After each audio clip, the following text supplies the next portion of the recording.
right, guys, welcome back to the stream. Welcome if you're new. Thank you guys so much for being here with me. Thank you for waiting patiently. Trying to make sure I can get boss in the on screen here. But yeah, thank you guys for being here today. We have some not well, we have about like 90% PlayStation news, and then 10% little bit of Microsoft news as well.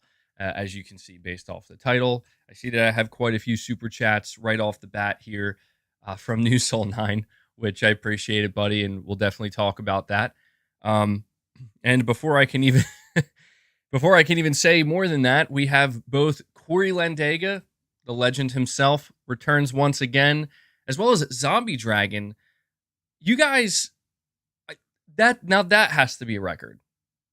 That I think that was what, 10 seconds, and you guys crushed the membership goal. I think that had to be less than 10 seconds. That's insanity. Thank you guys. Corey, thank you so much, man. The support you continue to show the channel. Pretty much every stream is nothing short of incredible. Really means a lot to me, man. And Zombie Dragon, I've been noticing you've been gifting memberships as well too, man. So I appreciate that. Shout out to you, Zombie Dragon. And on top of that, we have Hellbound 1981 jumping in here like within 10 seconds of the stream starting. We got a membership train going. Hellbound dropping another 5 gifts. That's 30 total gifts. That's 30 members, 30 gifted memberships right off the bat. Guys, you know the drill. Let's get some W's in the chat. Thank you guys so much. That is crazy, dude.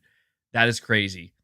And just like that, Exley 3000. I mean, I think it's safe to say we're starting the stream with a membership train. Exley 3000 with a 10 bomb, another 10 memberships gifted.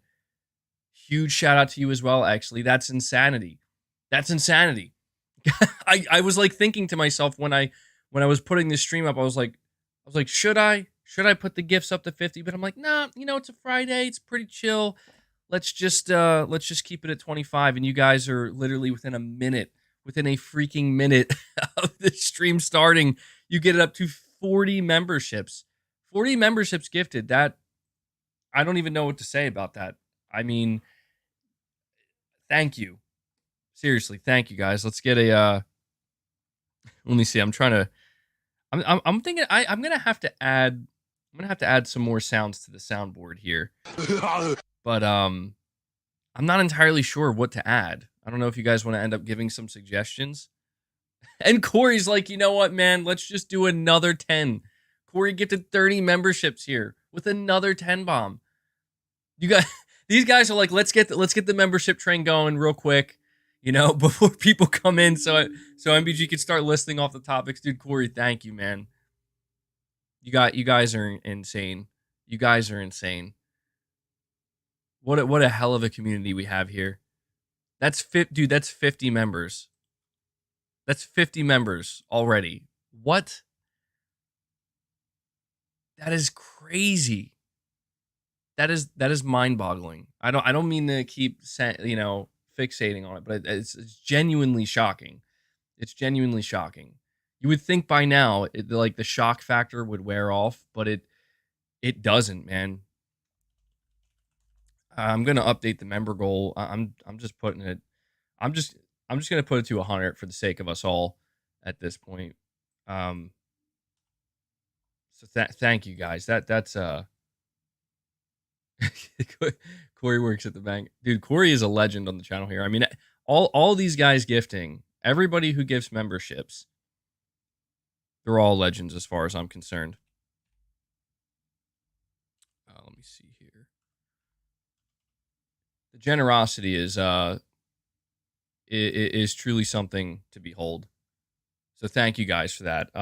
Again, hell of a way to start out this stream.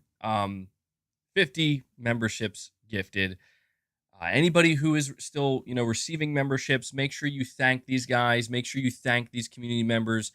We have an incredibly tight-knit, strong member community here, and most of it is driven by those who continue to gift memberships. There are also plenty of people who opt into paying for their membership month over month. So a huge shout out to those guys as well.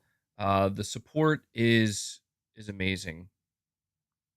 It really is. So thank you so much for that, guys. Um, so I should probably segue into the list of topics now, just to let you guys know what we're going to be discussing today. We actually have quite a few topics to go over. I feel like, so something I've noticed for as long as I've been covering the video game industry and PlayStation here on the channel. By the way, I meant to ask, how is the microphone volume today? Because some of you guys were pointing out yesterday that there were some issues, like it was low, and I found out why that was. Everybody's saying it's good. Okay. Yeah. So the reason why my microphone level was lower than normal yesterday was because my software, I thought my audio software was running. It usually runs the entire time I'm streaming or when I'm recording videos, but I actually didn't realize yesterday that the audio software closed, and so the whole time I was streaming I never checked on it, and it just wasn't running. So that's why the mic quality was probably not nearly as good yesterday. um so I just want to make sure it's all good now. Everything seems sorted, which I'm glad about that.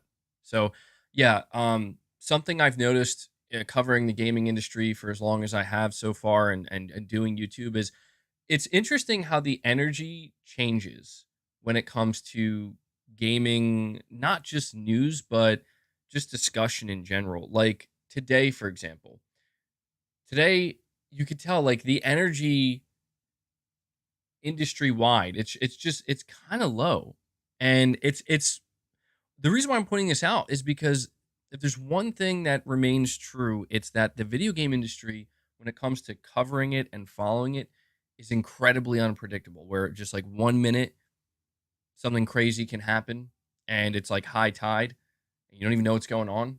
And then the next second, it could be low tide, and it's like nothing ever even did happen. And it's always fascinating to me to kind of notice that. But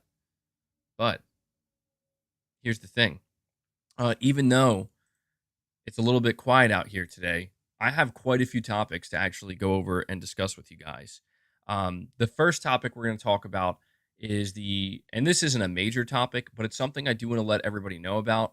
The PlayStation state of days of play, not state of play, days of play deals are out now. A lot of people have been waiting for this, and I just want to highlight some of the more significant deals for those who were specifically for people who wait for like PlayStation exclusives to go on sale.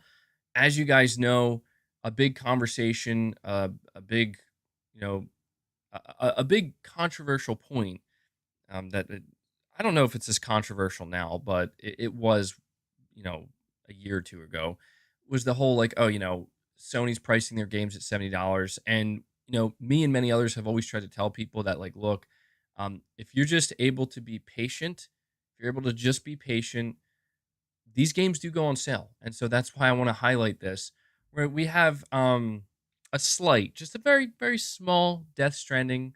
I don't even want to say update, but just a little bit of insight into the development of DeathStranding 2 coming from Kojima himself. We have some news on PlayStation VR 2. We are talking about the Microsoft deal because there is something pretty important that is relevant to PlayStation. And that is the fact that reports are indicating that Microsoft may be preparing to actually close the Activision Blizzard deal in spite of the UK. And that will have massive implications if that's what Microsoft decides to do. But now we're starting to get reports that may be, in fact, what they're doing. So we're going to talk about that. We have a bunch of new information on Spider-Man 2. Insomniac and their development team is making the rounds, revealing pretty important information. So we did talk a little bit about Spider-Man 2 yesterday, but the information that we're going over today is not something I've covered yet. so it's not like redundant. And then towards the end of the stream, we have where it's going to be all about Final Fantasy. I see people asking about the Final Fantasy 9 remake rumor. We'll cover that. We're going to cover an update regarding Final Fantasy 7 Rebirth, and something I wanted to do with you guys because I thought it would actually be pretty awesome is apparently IGN has released some new footage of a boss battle in Final Fantasy 16, which I have not watched yet, but I was thinking maybe at the end of the stream we could watch it together because I'm super hyped for Final Fantasy 16 and I don't mind seeing more footage. If anything, it's just going to get me even more excited to play it. I know that there are a lot of people who are like, I don't want to see anymore. It's cool, but I mean, I see the thumbnail for this boss battle and it looks pretty epic. So I figured, for those who are interested in it, maybe we could watch it together at the end of the stream here. And I do also want to let everybody know, because I try my best. I know I don't have a set schedule. I know you guys have been patiently waiting for another members only live stream. And Space Gambler Jr., I see you. See, that's the thing. I wanted to save that video specifically to do with my members because it would be, I think it's in a more appropriate place to do it. I'm going to shoot to do a members only stream tomorrow. Now I just want to put out there that something may come up. Tomorrow's a very busy day for me. So if you don't see any community posts and you don't see a stream, don't stress. I'm still gonna do a members only stream. It'll probably just have to be pushed into like next week.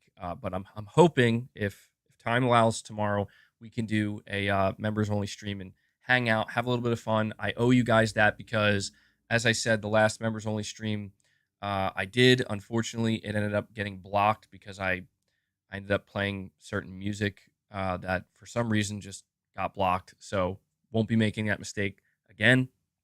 But yeah, the last thing I'm going to ask you guys, or just let you know before I dive into these topics, as you know, and as you can see, people here are already being very generous, very supportive. If you appreciate my content, if you appreciate what I do here, and you want to help support directly, you can do so by becoming a channel member, gifting channel memberships, donating super chats. Those three ways allow you to directly support what I do here, and it allows me to continue to do what I do, and I'm very much appreciative of it. If you're not up to doing that, or if you can't do that, just simply being here, watching the content, and hitting that like button helps tremendously as well. So hit that like button, and we're going to dive into the first topic here. Well, actually, before I do that, I do want to acknowledge these super chats. This wasn't necessarily the first topic I wanted to dive into, but I also don't want to make you guys wait like an hour for before I read the super chats. So I have 3 super chats in a row from New Soul 9, which I appreciate it, buddy.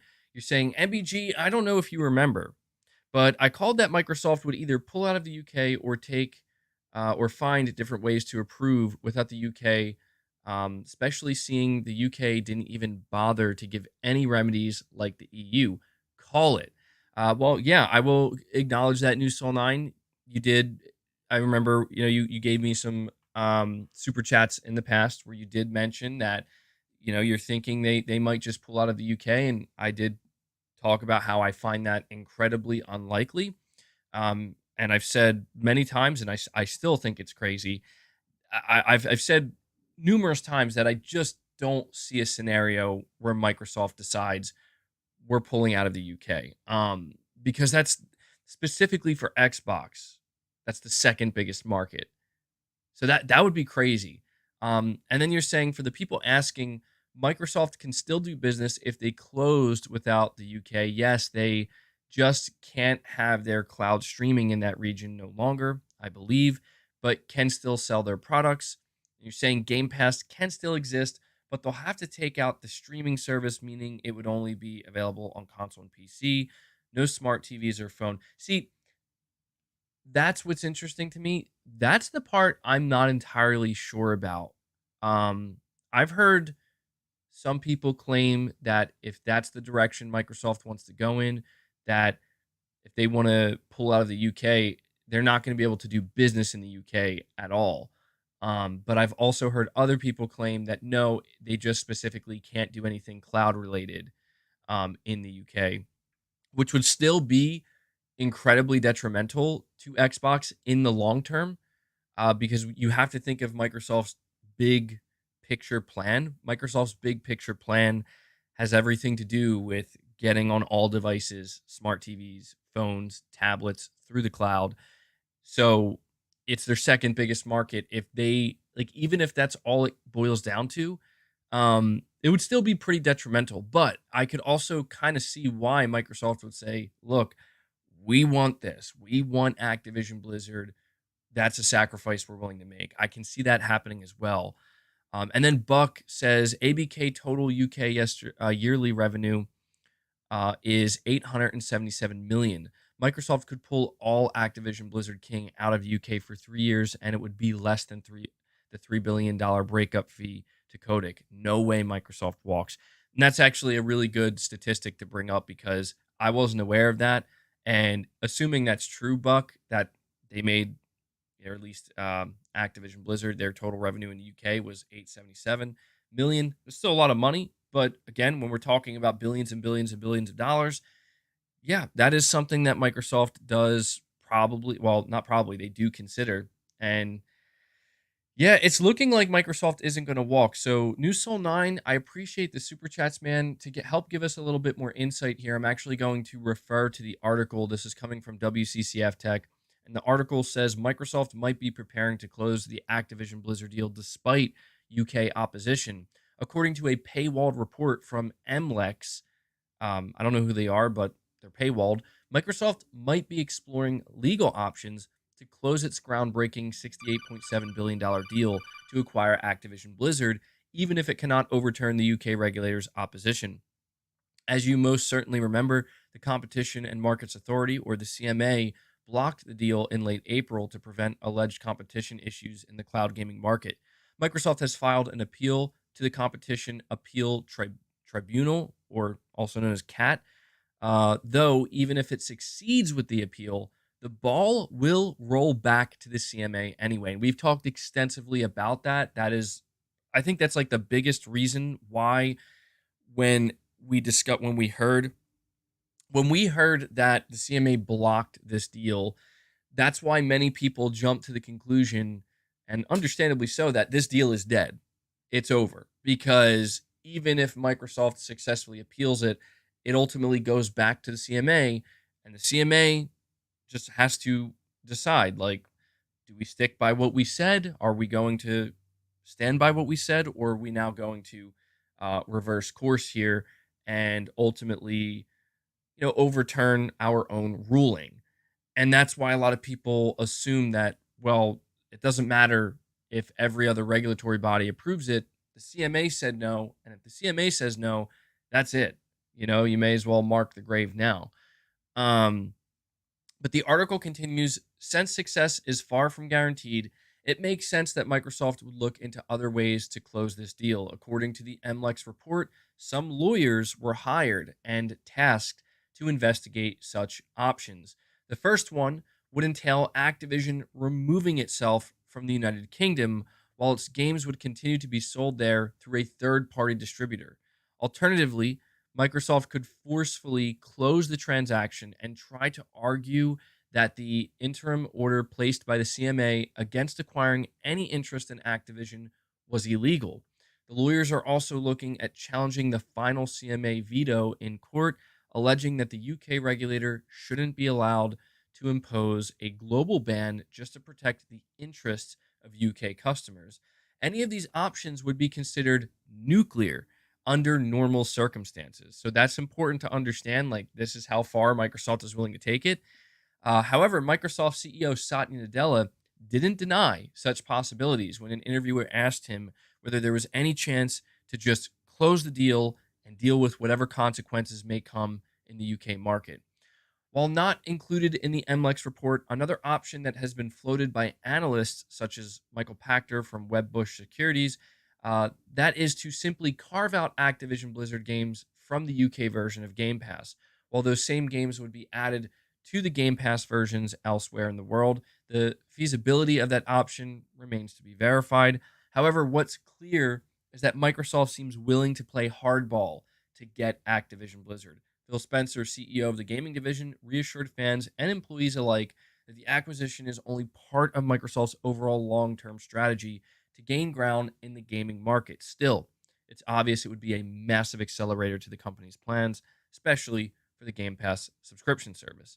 And the final part of the article says the Microsoft Activision Blizzard deal has already been waved through by 39 countries: China, Japan, South Korea, Chile, South Africa, Brazil, Ukraine, Serbia, and the whole European Economic Area. The next countries to share a verdict on the merger are expected to be Australia, New Zealand, and Canada.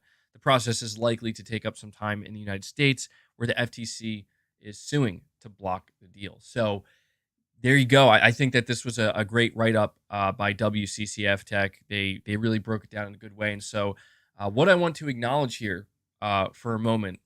So let's go back to the part where it says, it basically talks about what exactly Microsoft would end up doing, or what these lawyers that Microsoft is hiring is what they are suggesting.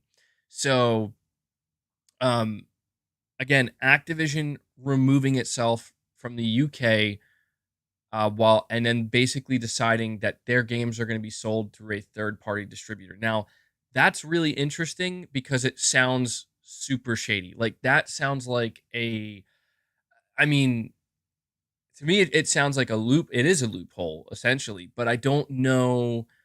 Again, this is why Microsoft is hiring lawyers to figure this stuff out, because I can't tell you whether that is like an actual legal thing they can do. I have no idea. It sounds a little too easy to me. Like, I mean, maybe that process in and of itself wouldn't be easy at all. Maybe it would be incredibly difficult, but that is apparently the first option.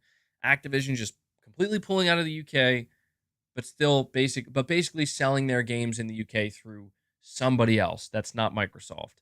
When more I think about it, that actually sounds like it could be a potential nightmare. And it says, alternatively, Microsoft could forcefully close the transaction and try to argue that the interim order placed by the CMA against acquiring any interest in Activision was illegal. So essentially, what I'm taking from this is another option that lawyers are telling Microsoft they have is you can forcibly close this deal, just push it through, and then after that, you can essentially try to make the argument that what the CMA is doing is illegal. So again, I'm not a lawyer by any means, so I have like no idea how far that can go. I mean, the question that I ask is, if Microsoft decides to do that, who determines? You know what I mean? Like, where does that go to? Who determines that what the CMA is doing is illegal? And what happens to Microsoft if they lose that battle, where it's like they tried to make the argument that it was illegal, and then they lost, and it's, you know what I mean? These things are so incredibly complex, and there's so many moving parts. I have no idea. The lawyers are also looking at challenging the final CMA veto in court, alleging that the UK regulator shouldn't be allowed to impose a global ban just to protect UK customers. Again, I mean, I guess that's where a judge would ultimately have to decide whether or not, Microsoft is in the right here. But what I will say is that it does seem obvious by this point and clear that Microsoft is going to push this to the absolute limit. And I could see Microsoft just just closing the deal and just being like, we will deal with whatever happens in the UK after the fact. And that, that's not something you can do hastily. Like, Microsoft needs to know, like, they have to basically make the call. They have to weigh their options. Like, it doesn't matter how much they sit down and crunch the numbers and try to figure out exactly what they would lose, what they would gain. They have to just simply make the decision. How important is ABK? How crucial is it to get this deal through in comparison to the UK market?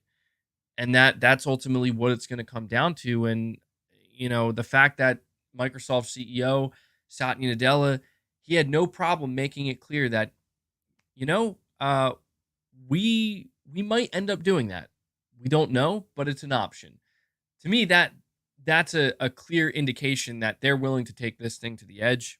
And it's interesting because when we first heard that the CMA blocked this deal, I didn't feel this way. Like, I honestly did think at that time, like, this has to be over now, right? Like, this was the most important regulatory body that had to approve it, because they're the most difficult to overturn, and it just rarely, if ever, happens.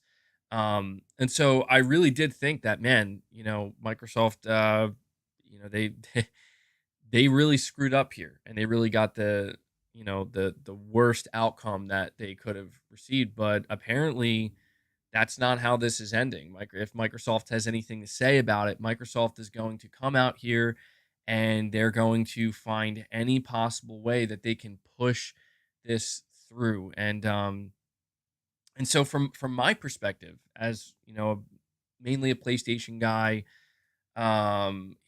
seeing reports like this, like, to me, now more than ever, it's clear that this thing is far from over. I mean, even when the CMA blocked it, we even knew then that this thing is far from over. But I think ultimately, I'm just looking at this through the lens of, it's not that I don't care.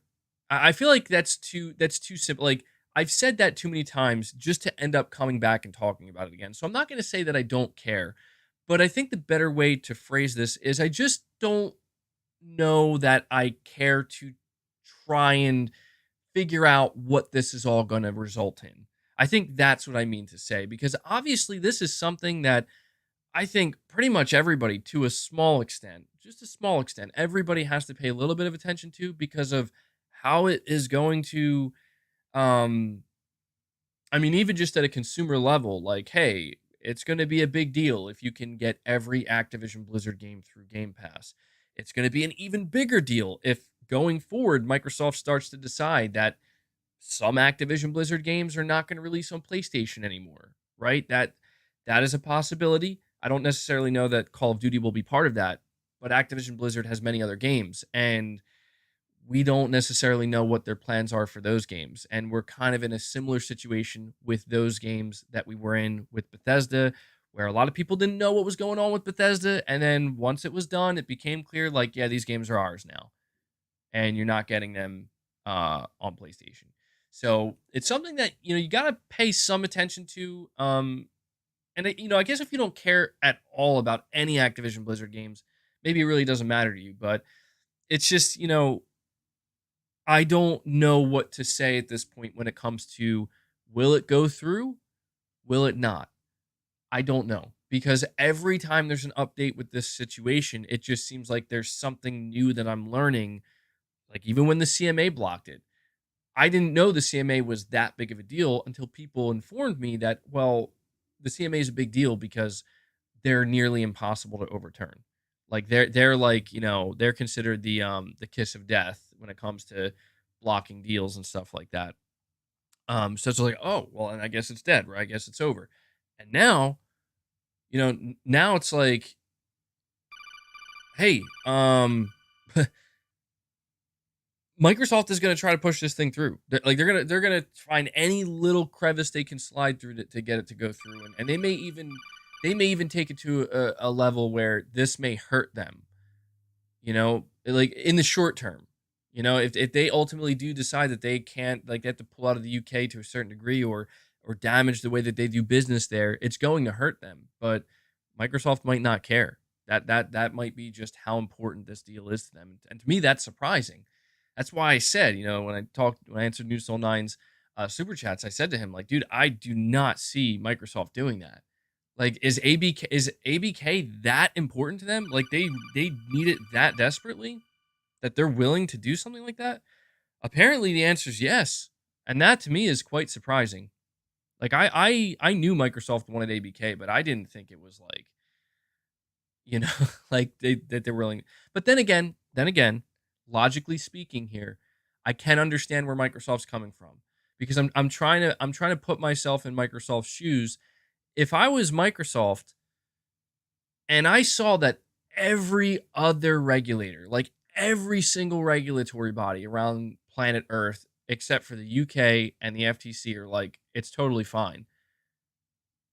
Yeah, I would probably be sitting back and being like, we got to try to do something about this, because I'm trying to see it from both angles here. So I can understand why Microsoft is like, yo, this is, we got to figure out a way around this. Because I feel like if there were like other regulatory bodies that were also blocking it, then at some point Microsoft might just be like, you know what, this is too, we have too much opposition here. So it's interesting stuff, man. It is. It's interesting until it's not. I guess what I should say, it's interesting to see how it's unfolding, but what it actually is, it's the like Microsoft buying Activision Blizzard, that in and of itself isn't very interesting anymore, because that's what it all has been revolving around for well over a year now. The process, I guess you could say, is interesting, and the updates to that process. Yeah, it's pretty much like a roller coaster ride here. RE46 N2 Ray, you're saying, MBG, did you see the news on Redfall and how Xbox did them dirty? Yeah, so I did. A lot of you guys wanted me to talk about this yesterday, and I'll be honest, like, my energy levels were not fully there yesterday. Had to keep it a little bit more chill on the stream. I don't know why. Maybe I just didn't get enough sleep that night. As you can tell, I'm feeling a much more energetic today. And so I'll give extensive thoughts on that now, just because I feel like I owed that to you guys yesterday. I was actually kind of unaware, but yeah, Jason Schreier came out with a report, and he pretty much the fire was like done. The fire was put out, right? There were just little embers there when it comes to the whole Redfall situation. Like, everybody had moved on, and everybody. I mean, I've seen Xbox fans, toxic Xbox fans, coming out, and they're like completely silent during the whole Redfall thing, or if they're not silent, they're just trying to make their way through it. And I see a lot of those same people. As soon as the PlayStation showcase, it turns out that maybe it was kind of disappointing, right, to a lot of people. They're screaming it from the rooftops. And then it's funny, because then just Jason Schreier comes out, and he walks over to the Redfall, the ashes that is the Redfall situation, and he decides, I'm gonna pour more gasoline on this. There's a couple embers there. Let's get some gasoline on this. Let's get this fire going again.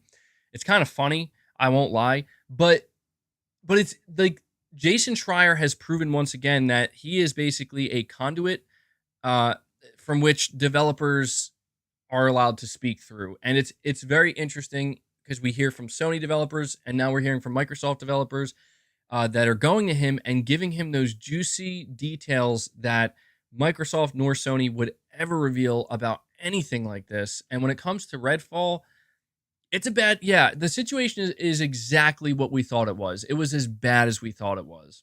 And we got Paul Ganell gifting another membership, bringing us to 51 members on the day. Let's get some W's in the chat for Paul. Thank you, buddy.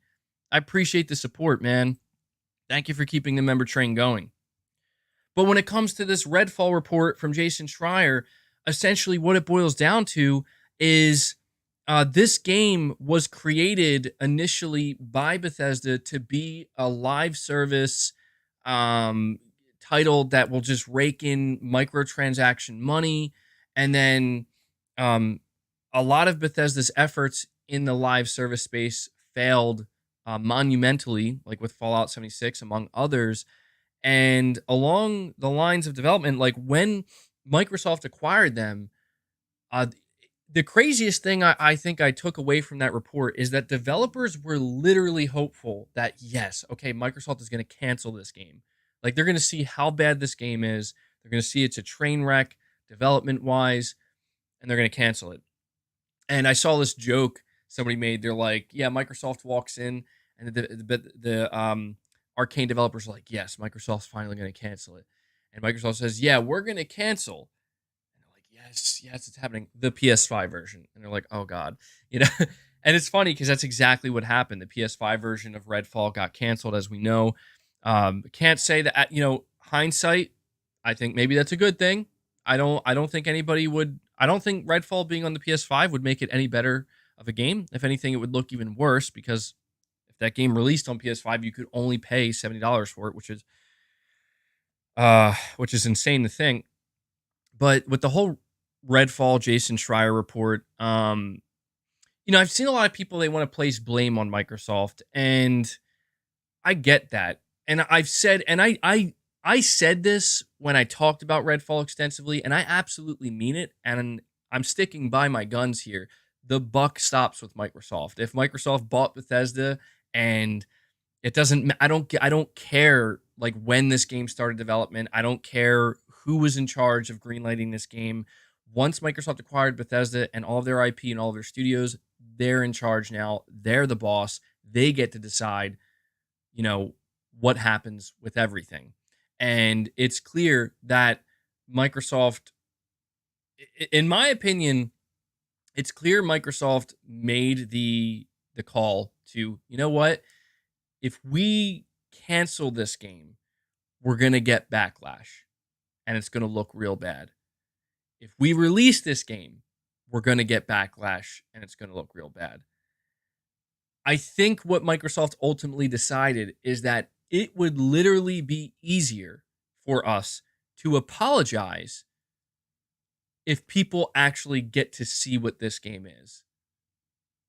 And we apologize for it. Whereas if we canceled it, it doesn't matter if we apologize. People are going to crucify us basically and basically say, you guys are the worst. And I think it's a totally effed situation regardless. Like I got to admit, if I was in Microsoft's shoes, if I was in Phil Spencer's shoes, I don't know what I would have chosen to do. I feel like the right thing would have been to cancel it, right?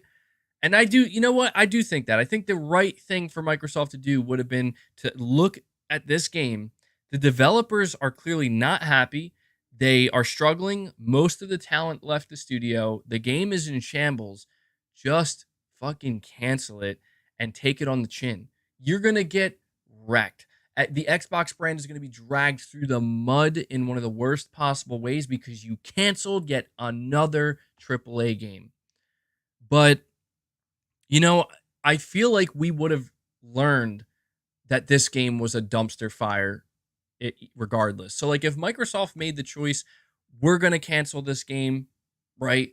And for like a week and a half, they get dragged through the mud and they get crucified for it.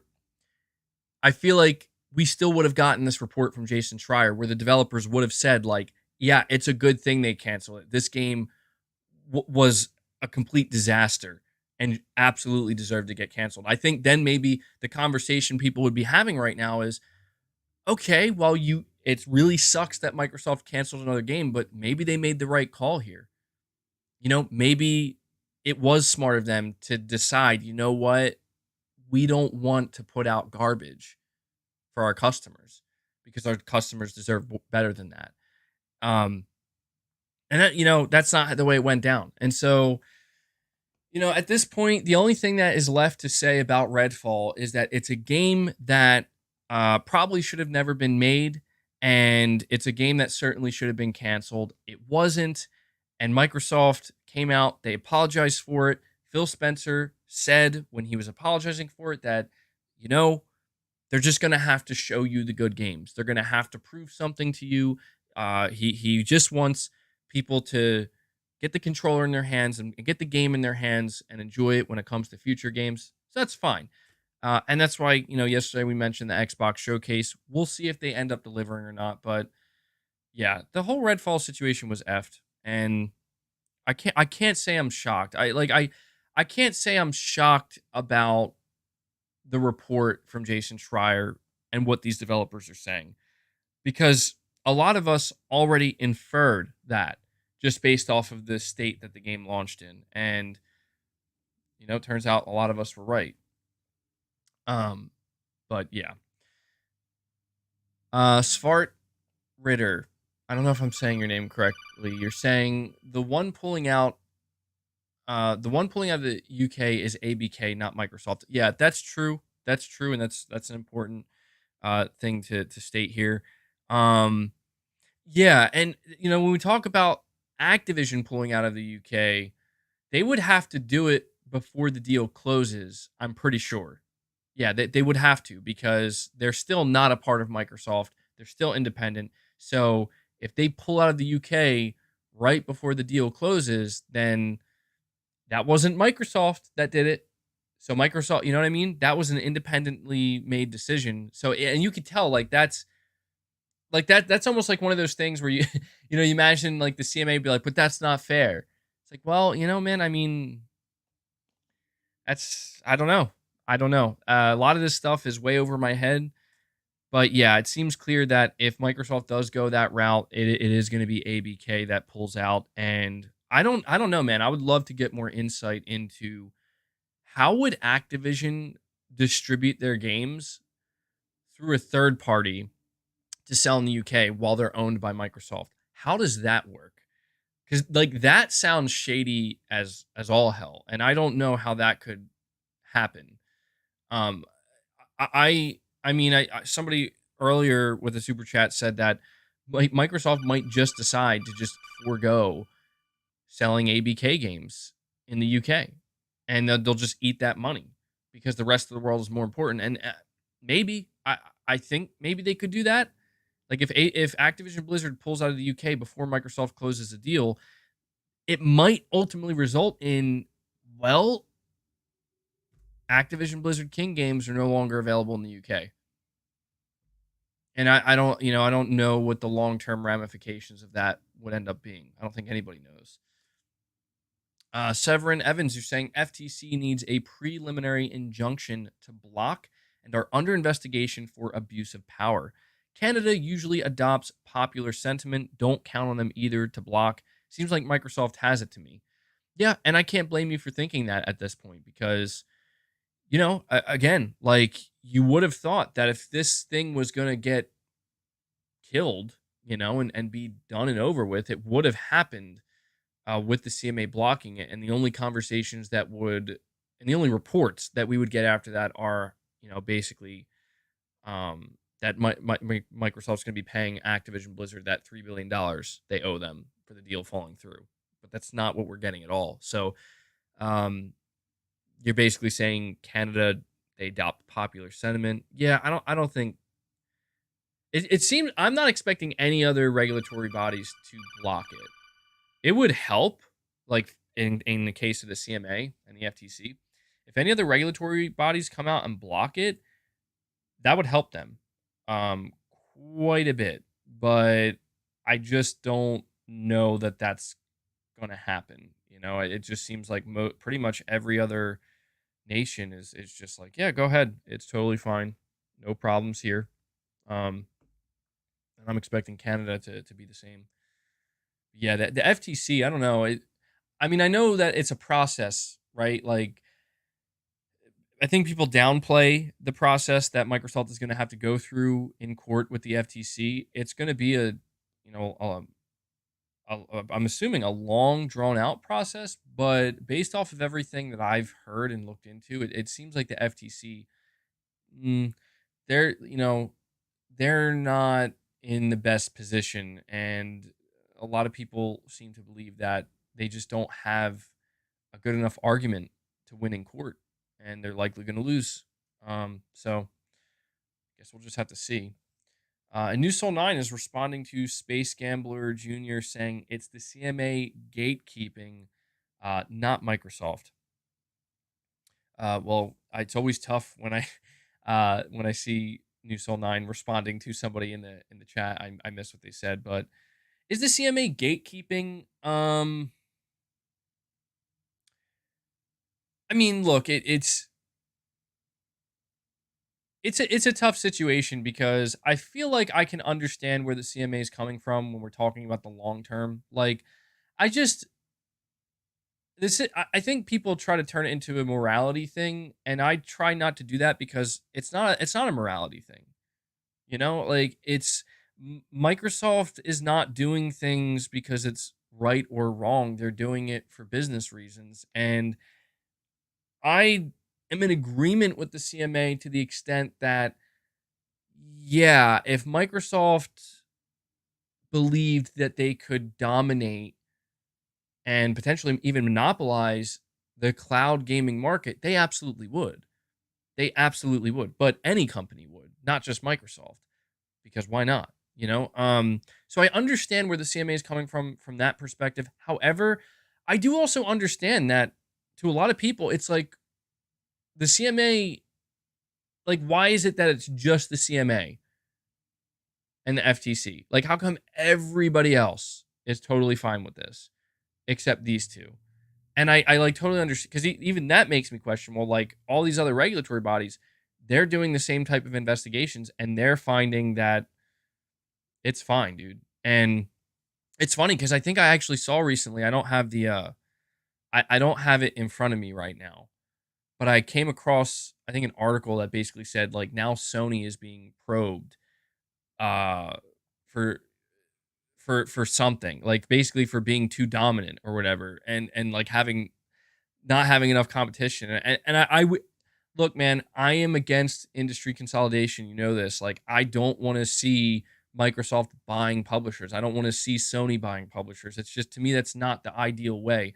However, even I can admit at this point that, like, I'm not opposed to seeing Sony get a punch to the gut, you know, competitively speaking, because it's just, yeah, Sony, I don't think, I don't know, man. I just, I don't think right now Sony has serious competition. And I'm not saying that's making Sony complacent necessarily. I think they're still, like, I mean, look at Spider-Man 2. We got Final Fantasy 16 coming. Like, I mean, it's still looking pretty good. I have no doubt that whenever we do see these other games that are in development, they're probably going to look really good too, or at least a lot of them will. But there is something to be said where it's like, dude, taking a more optimistic viewpoint, if this deal is going to go through no matter what, and this is just assuming it does, I don't know if it will, nobody does. But I'm just saying, if this deal goes through, I can't stop it, obviously. Like, you know what I mean? Like, I'm just a dude here. Okay. My cats are getting weird again for some reason. I can't stop this deal. And if I have no choice but to just ultimately accept that, yeah, Microsoft's going to push this thing through, they're going to own Activision Blizzard King, and that's just the way it's going to be, then at that point, I'll try to take the most optimistic viewpoint of it that I can, where it's like, okay, well, that's not the way I wanted to see Microsoft compete. Do you guys hear this? Are you guys hearing this right now? Boss is literally screaming behind me. Is that coming through the mic? Damn, dude. They're trying to screw up my stream here. They're trying to screw me up.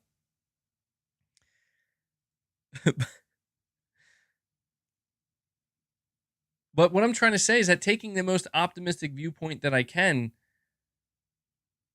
I'm going to look at it as, look, if this thing goes through, Microsoft owns them, that's just the way it's going to be, then I hope that lights a bit of a fire under Sony's ass, you know? And I hope that it pushes Sony to do even better and do more for us, because I don't play on Game Pass. I just don't care about it pretty much at all.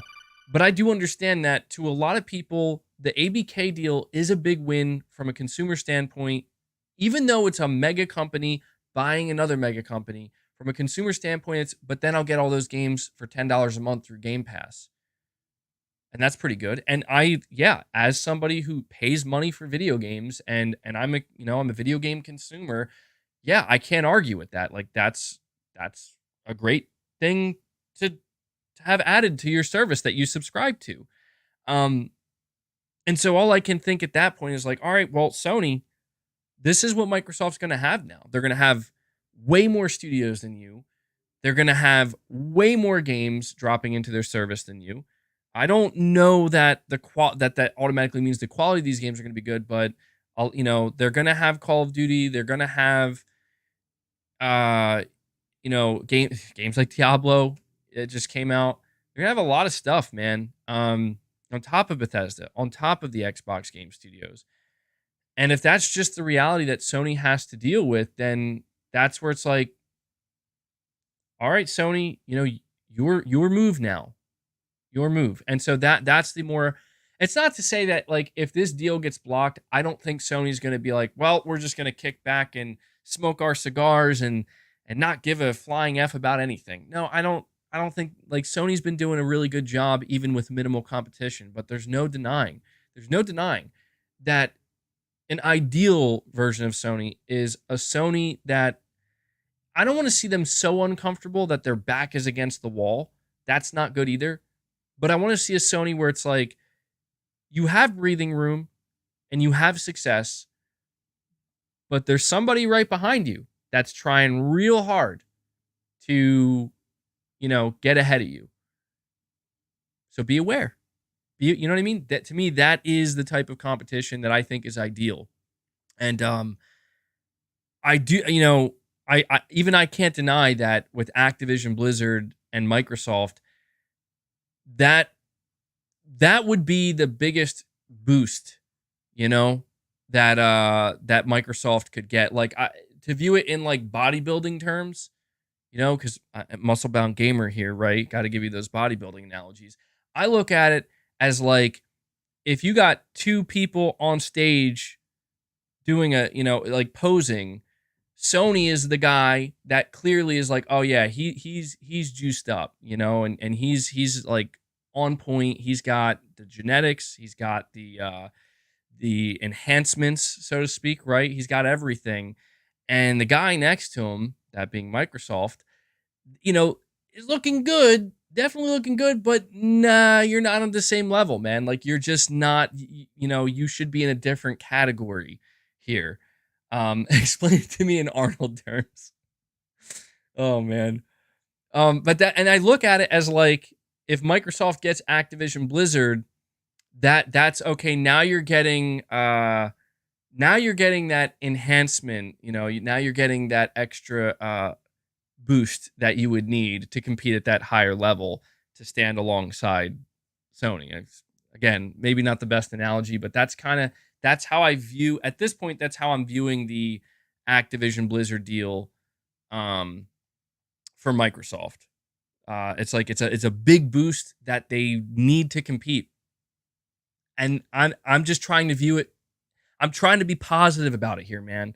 Okay? Like, I don't condone large scale acquisition like this, because I just don't see how, that's just going to lead to more consolidation. Once Activision Blizzard is bought up, it only escalates from there. And I think that ultimately leads to a certainly less than ideal outcome, generally speaking, not just for Sony, not just for Microsoft, but generally speaking. However, I'm not in control of these things. And so if my only choice is to look at this and say that this is likely what's going to happen, okay, well, what are the pros here? Because there's pros and cons to everything. Saying who changed your mind, you weren't budging at first. It's not that my mind has changed. It's just that, dude, like, the playing field has changed. The outcome is seemingly changing, because if you had asked me again in April when the CMA blocked this, if you had asked, well, what do you think? I said, yeah, this thing's done, dude. Microsoft lost. It's blocked, bro. It's over. And yeah, and I felt pretty damn, I felt pretty damn confident in that. And now suddenly it's like, oh, it's not. Not only is it not over, but it seems like Microsoft is getting ready to try to close this shit. So, all right, let me read these super chats and then we'll move on to the next set of topics. Let me see why is this? The Furious, you're saying they act as the savior of gaming while slandering any people in opposition on Twitter, even leverage politicians they fund. Dystopian megacorp bullies. Yeah, it's very sad to see, man. And I've completely tuned out, bro. For my own sake, for my own mental health. Like, I can only see so much nonsense until it's just like, I'm out, bro. Like, I'm just, this is too much for me. You guys do your thing, I'm out. And that's that. But yes, dystopian megacorp bullies. That's a that's a good way of putting it, man. The saviors of gaming. They're here to save us. They're here to save us. We need to be saved, Microsoft. It's funny, man. Space D, you're saying, that's right, MBG. Infinite speculation is worse than an apology. Look at Scalebound. That wasn't Xbox's fault in the end, but the narrative never died. Well, that is correct, Space D. And that's why from a business side of things, from a PR side of things, I can understand why Microsoft went with the decision that they went with for Redfall. However, I just do want to add to that this is where, Sony is managing game studios as well, and Sony is doing stuff. And don't get me wrong, there's some bad news that comes out of Sony. Sony cancels games as well. Like, it's clear that Deviation Games, their title was canceled. Like, that's obvious. But it was done, like, everything. It just seems like Sony is wising up here and realizing that we shouldn't show new stuff too soon. Like, newer stuff from unproven studios. You know what I mean? And it's not to say that Platinum wasn't an unproven studio, but it's like, I just think, I don't know, it was the whole thing that was weird about Scalebound is like the game looked pretty damn good. So I almost get the feeling with Scalebound in particular that like Platinum really did something to actually piss off Microsoft. And I think I remember hearing something like they basically were putting money that Microsoft was giving them towards other projects that were not Scalebound. And like that, yeah, if I'm Microsoft, it's like, dude, screw you guys. Like I'm canceling this game. But yeah, I don't know, dude. You're right. The speculation, the benefit is the speculation can just go on and on at this point. So yeah. Zombie Dragon, you're saying what? Microsoft should have done what they should have done was canceled Redfall and then told us why they were canceling and then release a demo of Redfall. You know what? I mean, first, so Zombie Dragon, that would never happen. But doesn't that just sound so perfect? To me, that sounds perfect. Because think about it. We canceled this game, which was the right thing to do. We're going to tell you why. Because the game is a fucking train wreck. Here's a free demo so we can prove it to you. Try it yourself. You let us know what you would have done. But we don't live in that world, man. Something like that would never happen. It's like what we just heard about The Last of Us multiplayer. I am dying to see what this game looks like and plays like, because all we got was some bad news that the team was downscaled. They're still working on it. Naughty Dog needs more time. Bungie wasn't totally satisfied with the way they were implementing some of their stuff for a live service. Dude, what does this game look like? Like, what does this game look like? I would love to see it, but it's not. Sony's not going to come out here and be like, and here's what the game looks like now, but we're going to make it even better. A lot of development studios are incredibly hesitant to even show their games because these things are works in progress. I mean, just look at Spider-Man 2, man. Like, people are finding a way to tear down Spider-Man 2 after that gameplay demo. Is it any wonder why video game developers literally want nothing to do with the consumer and the player until the game is just ready to release? It's obvious. Now, I think it would be cool if Microsoft did something like that, but they would never, ever do something like that. And this was just a situation where it's like, just put it out. And so when we cancel, like I said, that the main benefit that Microsoft has now is in the future, if they cancel a game, people will look at Redfall and say, okay, well, that was a game they didn't cancel, so maybe it's actually good that they're canceling this one. Maybe we can trust them. It's all mind games ultimately. George, you're saying, MBG, did you see Jeff Grubb's message that Xbox first-party games aren't doing well? I actually did come across that. It's actually really funny you mentioned that. I happened to come across that. It was a little video clip where he was speculation when it comes to Fable. He was basically saying that Playground Games has run into development problems with Fable, but after listening to what he said, it wasn't anything major. Like, to me, it just kind of makes sense. He was just pointing out that, like, Playground Games has never made a game like this, and it's their first time making a game like this. They're going to run into issues, and they're working through that issues. But he did make it sound like he would be kind of surprised if we saw Fable, because the one thing he said, and this is applicable to Sony as well, and this may actually be why it's interesting that Jeff Grubb said this, because this may be why Sony's showcase was so sparse when it comes to like new first party gameplay reveals. He was saying that there's very little chance, like there's a very slim chance that Playground Games has dedicated time to creating a polished vertical slice of Fable to show everybody, because the chances are they are just all hands on deck, like get this game where it's got to be so it can get done. And he was just saying that like modern day game development is demanding that more and more and more. And it's true, man. It's true. It's becoming more and more difficult for these AAA video game developers to take time to create these E3-esque vertical slices.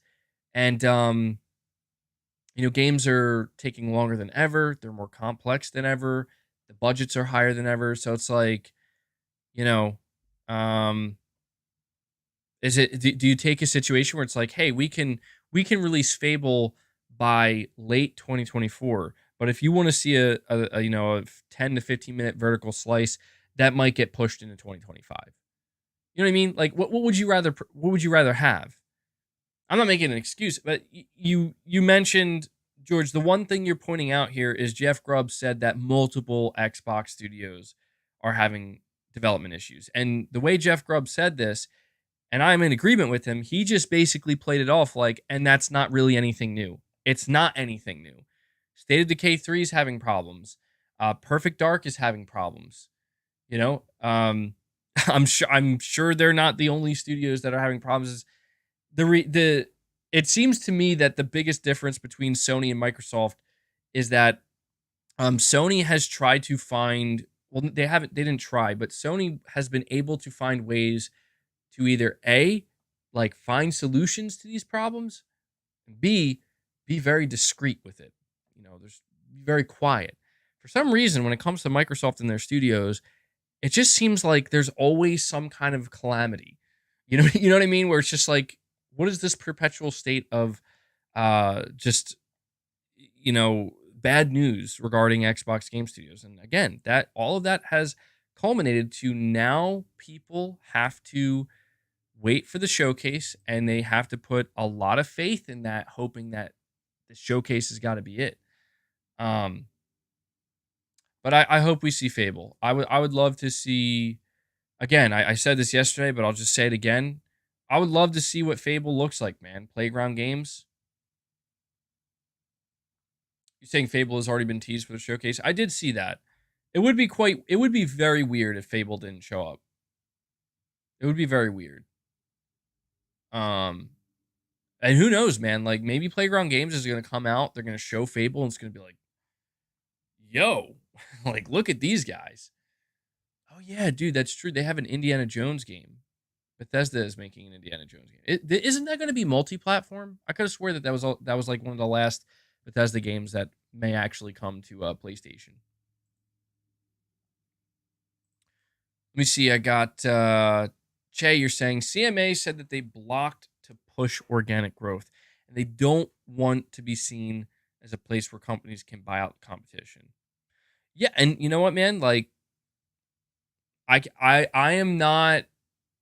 This is why I'm not totally against at all like what the CMA is saying, because it's like, so you prefer organic growth? That sounds good to me. And look, do we count buying smaller studios as organic? Some people are going to say no, and I guess technically it's not, because it's like, well, it's not like that's not really what that means.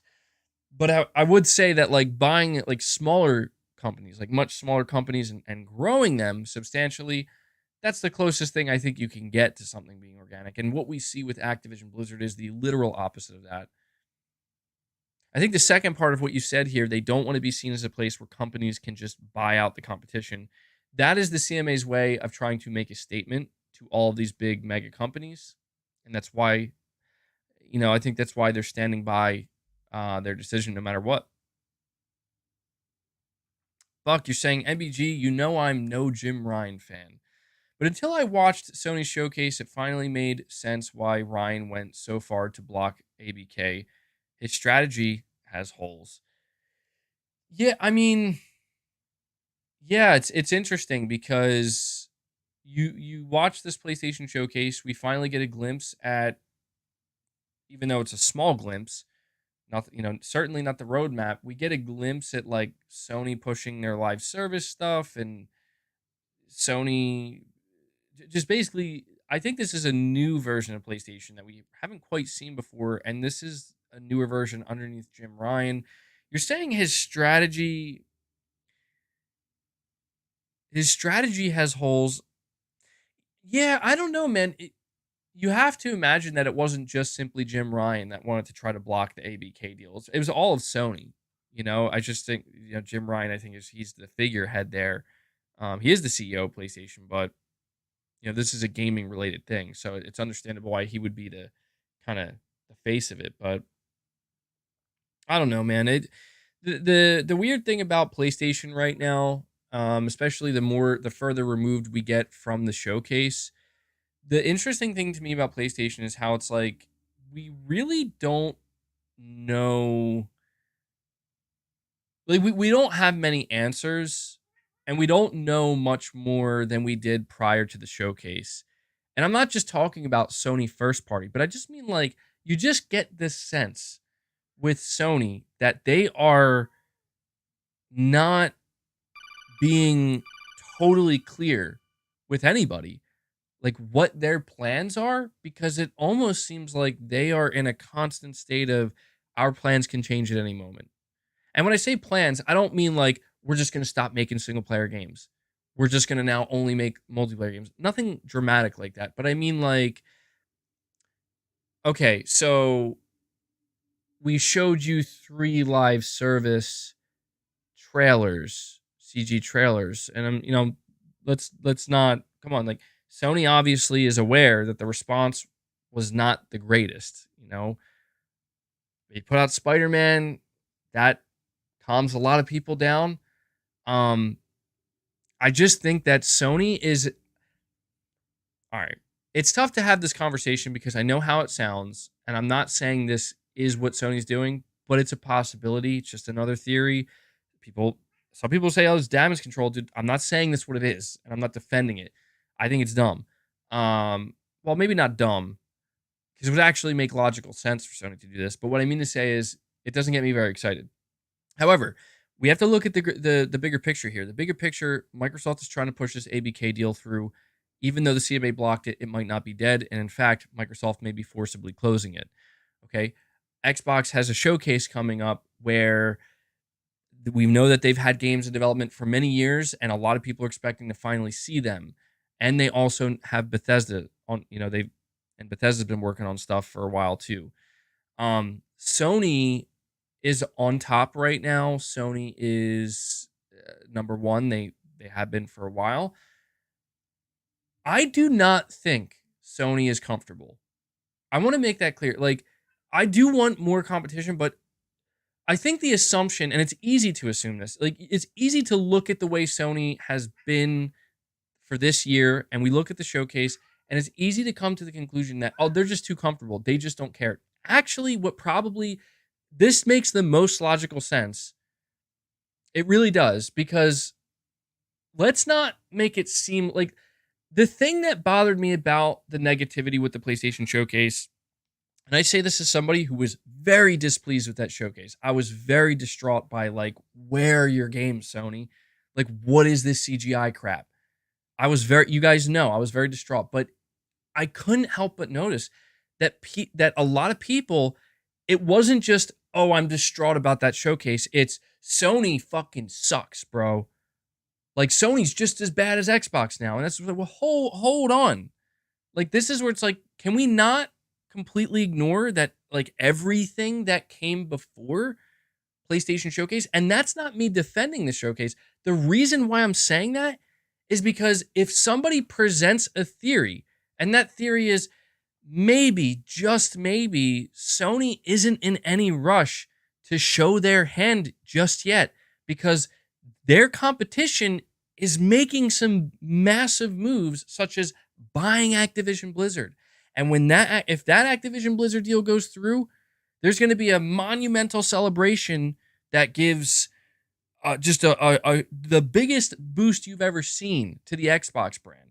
And that could come right off of a really successful showcase that shows a lot of games. So I went into the PlayStation Showcase thinking Sony was confident and they were going to show their hand and they were going to show the whole thing. I could have been completely wrong. It seems like I was completely wrong. I'm starting to think now that Sony is in no rush to show anything that they don't have to, because they feel they might need it for a much more important moment down the line. And if you think about it, I mean, just ask yourself, like, what is going on in the video game industry right now that would make Sony potentially feel that way? Gee, I don't know. Maybe the fact that their main competitor is making a $68 billion acquisition. Now, I already said this. I said this and I'll say it again. I hate that. I don't want Sony to do that if that's what they're doing, because to me that's annoying as all hell. Like, I don't want this notion of like we can't go back, or we can't come out and show the whole thing because we might need to save it for, if our competition really starts to rise up. I hate that, because it's like, dude, screw that. I mean, maybe I'm wrong. That's just a theory. Like, guys, that's a theory. I'm not saying that's what it is. I'm not saying that's confirmed. I have no idea, dude. It really could just be that, yeah, bro, that's literally all Sony had ready to show. They had nothing else. That could be it, man.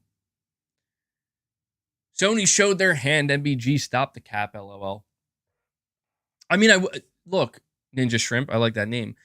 I would agree with you. I would say, yeah, this is all cap if it was, but it's literally not, because, dude, they have almost, like, they have over a dozen studios that are working on games we haven't seen. This would be like the equivalent of saying that, you remember that show we got from Xbox in January? Yeah, Xbox doesn't have anything else to show for the rest of the year. Like, no, dude, they have so many. Let me put it to you this way. If Xbox did their showcase and they only showed 2 first-party games, wouldn't that just be like, what? Wouldn't it just be totally, and why would it be mind-blowing? It would be so mind-blowing because it's like, you have all these studios and all these games. They've been in development for literally years. Where are they? Where are they?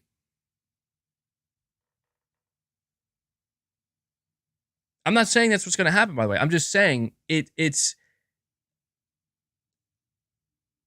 to insinuate that I'm lying is to insinuate that there's any truth to be told. I don't know. Like, I'm not saying this to you as like, oh, and I got in contact with my insider source and they told me that Sony's saving their stuff for the more important. No, nobody told me anything. I'm just saying, it's like, it's just interesting to me. Like, I'm just trying to put the puzzle pieces together here. And what's interesting to me is like, okay, so Sony had a less than ideal showcase that left a bad taste in a lot of people's mouths. And a lot of people walked away from that show being like, Sony, what the hell was that? A lot of people also walked away saying, well, it's obvious why Sony put on a show like that. It's because of the ABK deal, right? And I responded to that many times saying, I'm not so sure. Like, maybe. I have no idea. I wish I could call Jim Ryan up and say, hey, Jim, what was up with that showcase? And he's just like, oh, yes, MBG, it was just because of the ABK deal. Don't worry, our next showcase will be much better. Like, oh, okay, thanks, man. Appreciate that. Hang up and report it to you guys. No, it doesn't work like that. So I have no clue. But it certainly is interesting. It is interesting to think that about a week after this showcase, almost a week and a half after this PlayStation showcase, what happens? An insider report comes out claiming that Microsoft is getting ready to forcibly close the ABK deal.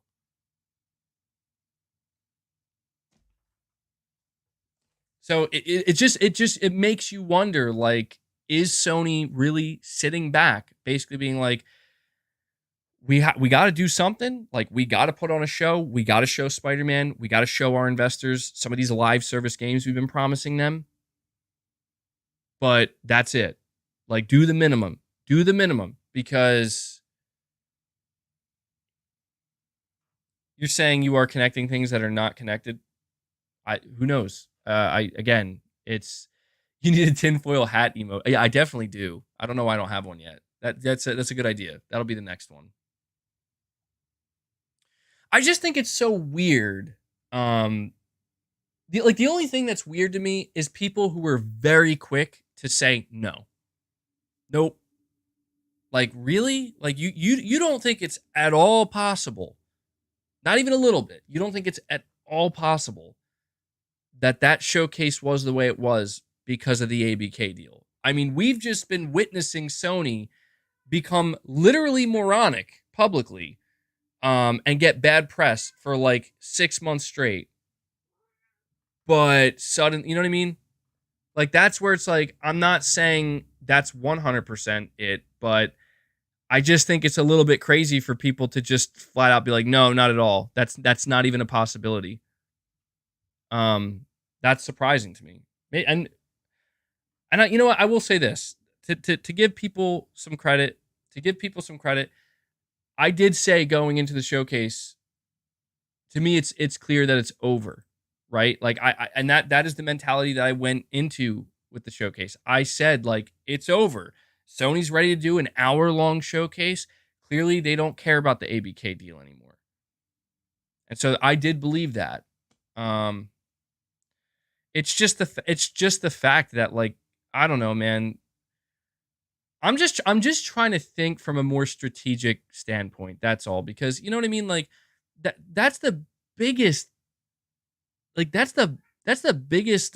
Just blank, like, weird, blurry spot that I can. You're saying, why would they purposely damage their rep? I don't think it's about. See, that's the thing, though. You have to understand. Like, I don't. That is a stupid theory. And I agree. Like, that makes zero sense. Like, Sony doesn't want to purposely damage their reputation. But think of this. If you're Sony, and I'm just trying to consider all angles here. If you're Sony and you went a year and a half without a showcase, and all you see around you are fans like me and many others screaming for a proper showcase, you might, as a human being, think to yourself, well, these guys are so fucking desperate for a showcase that if we just put on one, and if we just show this, like, if we just show these 3 live service games and this Spider-Man gameplay and all those third-party games, that's going to be more than enough to satiate them and to satisfy our fans and give them what they want. Now, is that a bit out of touch? Yes, that is out of touch. But I'm starting to think that that may have been the mentality going into this, where it's like, we're going to do the bare minimum, but it'll be fine because look at how desperate everybody is. Like, we haven't done a show in a year and a half. Anything we do will be considered good. Like, to me, that sounds like a potentially reasonable thing for whoever put together the showcase as it came together for them to think. But maybe not.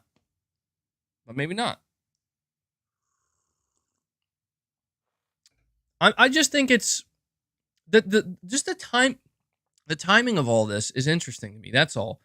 Because, like, we're getting closer to the Xbox show.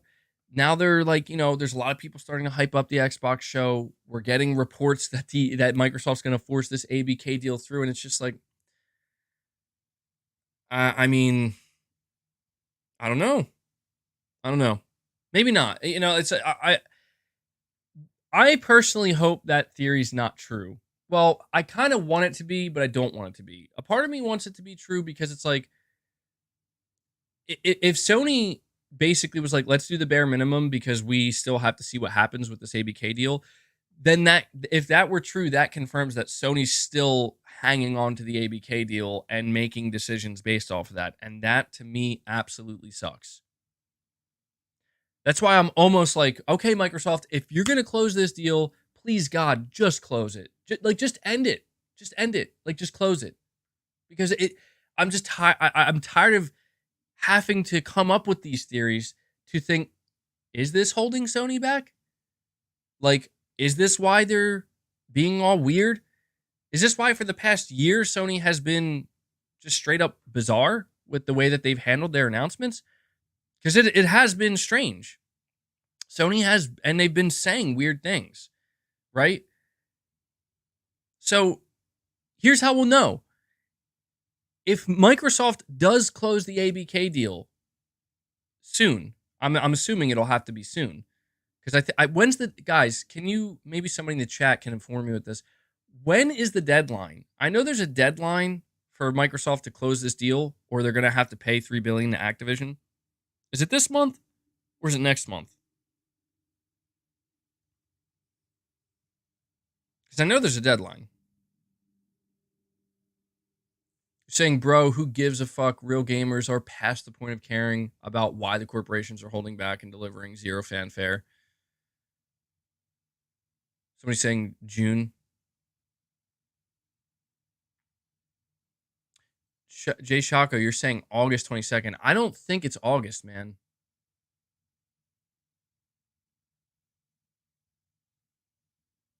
I don't necessarily. I could. June sounds right to me because I'm saying June 22nd. Somebody said, my name is Mud. You're saying June 30th, and they'll only have to pay if they don't extend the deal. Oh, so they can extend it? Okay. Well, that's annoying. That's annoying. I'm seeing August, July. Well, I guess I'm just I at this point I'm eager to. I mean, Josh, I hear what you're saying, man. I get what you're saying, but I'm eager to see this deal close just because I want to see, does Sony continue to operate the same way? Because if Sony continues to operate the way that they have been, even after the deal closes, then we have our answer. There's no more theory. It's, oh, it turns out this is just how they operate.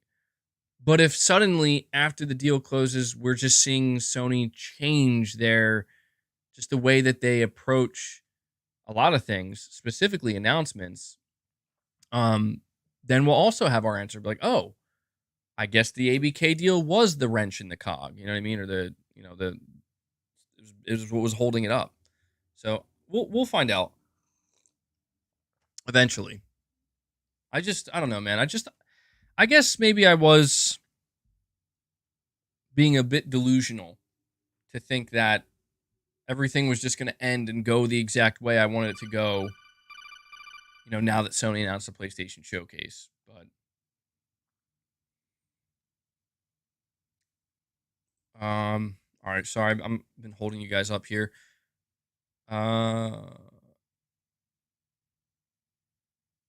New Soul 9, you're saying, MBG, I hope in the future, if you find out Microsoft canceled a game, I hope people look at the reason before jumping to conclusions to bash Microsoft. Cough, cough. You said Scalebone. What was Scalebone? No,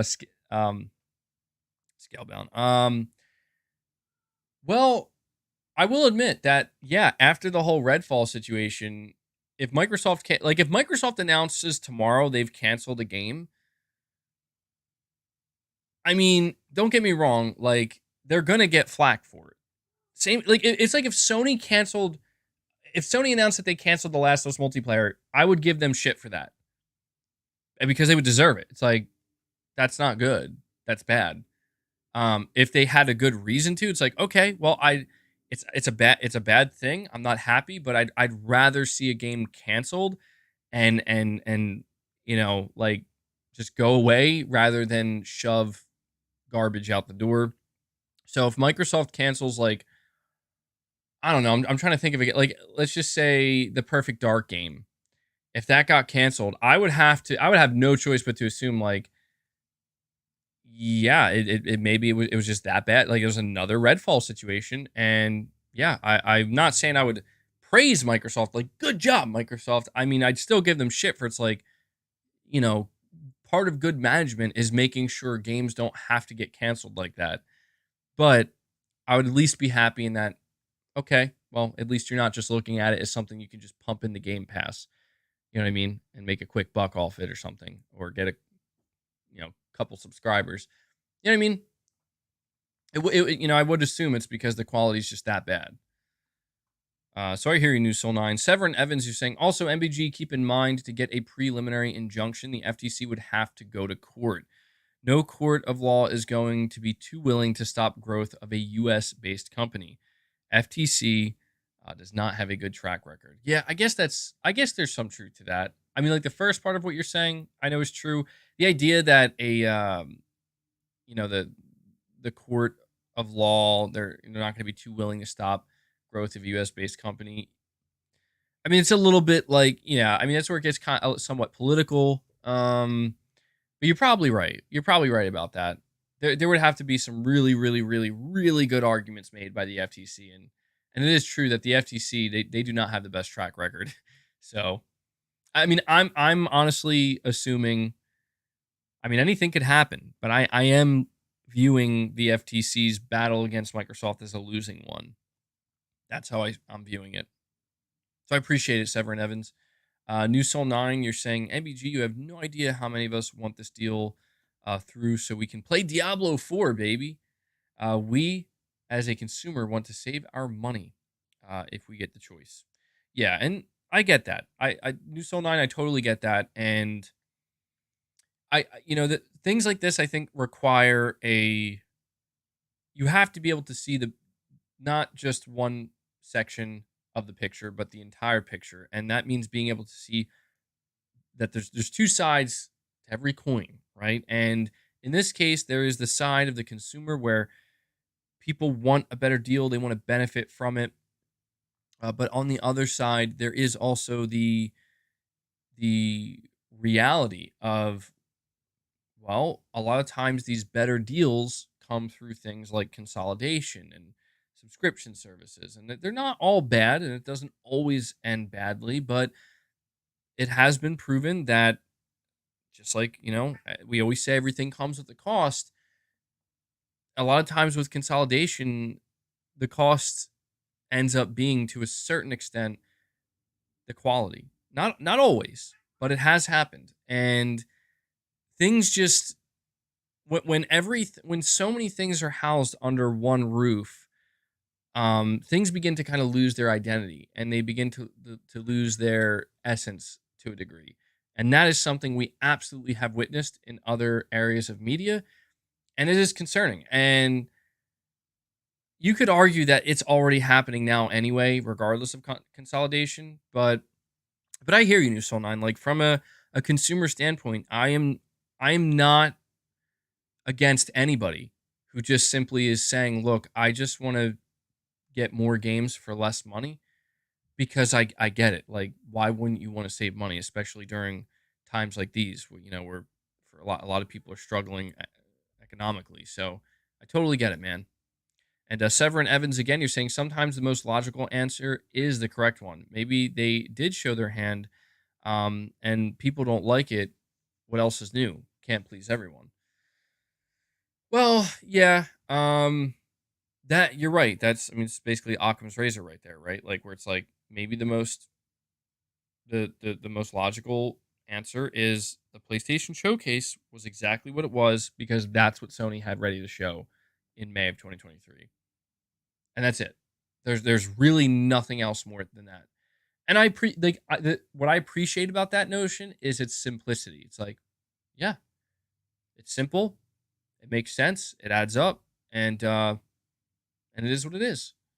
And I would prefer to believe that. And that's, I think I lean more on that side than the, Sony saving a bunch of stuff. But but you got to admit, you have to admit, it is fascinating to witness that within a week of that showcase ending, multiple people are coming out saying, like, yeah, Sony's going to do a second showcase. They're doing more this year. And they're just things that weren't ready to show, or like that they could have shown, but they pulled it out the last second. You got to admit, like, the stuff like that adds to a theory, you know? To an extent, anyway. Laman, you're saying Ballitic Moon developer told me in an email that the game takes place during a 3-day motel stay and has heavy replay value. You control 2 characters revealed this year. Okay, so Laman, I'm going to tell you right now, you might want to be very, very careful about that email, because I'm going to go out on a limb here and say that the chances of an actual developer that is working on a game that has not yet been announced just telling somebody randomly in an email what the game is, I'm not saying it's impossible. I'm just saying it's very unlikely. However, you know, the game that they're working on is known as Project Bates. So I don't know. Maybe if a developer there just didn't care and they're just like, yeah, we'll tell you about our game. I don't know. I would say just be cautious about what you choose to believe. Stephen Jones is saying, I have found it odd that all the Xbox people are trashing PlayStation not having games when all their games will be on PC day one. Still don't need an Xbox console, but who cares? Game Pass. Well, Stephen Jones, it's the problem with these arguments that you see online and you see in comment sections, or even, you know, even in like actual YouTube videos or on Twitter. The problem with these like that argument specifically, where it's like, well, Xbox has no games. Okay, well, that's seemingly going to change. At least that's the assumption. Xbox is going to show their hand. That's what everybody's expecting. And they're probably going to have a good amount of games. I mean, they have Bethesda now. They have games that have been in development. So that we can table that, because that's not a thing anymore. But now the idea of, oh, well, there's no reason to buy an Xbox. And we are now seeing Sony putting more and more games onto PC. They just announced Ratchet and Clank Rift Apart, right? Ratchet and Clank Rift Apart was announced for PC. We've seen other games from Sony come to PC. We know that a lot of their live service games are launching day and date on PC. The problem with this is that when people make the argument, and I'm not saying I agree with this argument, but I'm just saying, when people make the argument that there's no reason to own an Xbox, they're saying that because every single game on day one that comes from Microsoft or their partners releases on PC as well. So first off, the reason why I'm saying I don't agree with the argument that, well, there's no reason to buy an Xbox, that's not the reason why that argument doesn't actually work. Is very simple. It's because who are you or who am I to determine somebody's reason for buying a console? You get what I'm saying? Like, for example, if PlayStation did decide, and I'm not saying I think they're going to, I actually don't think they're going to, at least not anytime soon. I think they've made that clear. But if PlayStation did decide, we're going to start releasing our games day and date on PC, all of them, we could say, well, there's no reason to buy a PlayStation 5. But we would also have to ask ourselves, but why are millions of PS5s selling? Turns out that a lot of people have their own reasons for wanting to buy a console, and a game going to PC for a lot of people is not a good reason to not buy a console. You know what I'm saying? So my recommendation to everybody when it comes to this whole conversation around like whether or not like exclusives are why you buy a console, if that's your reason for buying a console, then that's fine, man. Like that's reason, like that is a reasonable thing. Like, I bought this console to play this game because this game is only available on this console. And if you're the type of person that's like, if this game, what the hell? Dude, my cats, man, I swear they always interrupt me. If your reason for, if that's your sole reason for buying this game, and if this game was available on PC, you would have never bought that console, that's fine. But there are likely still going to be many other people who are going to buy that console regardless of whether or not the game is available on PC.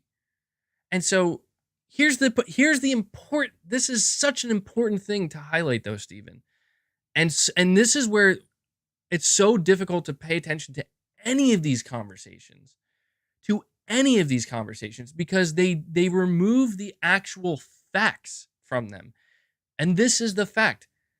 There is no personal opinion in what I'm about to say.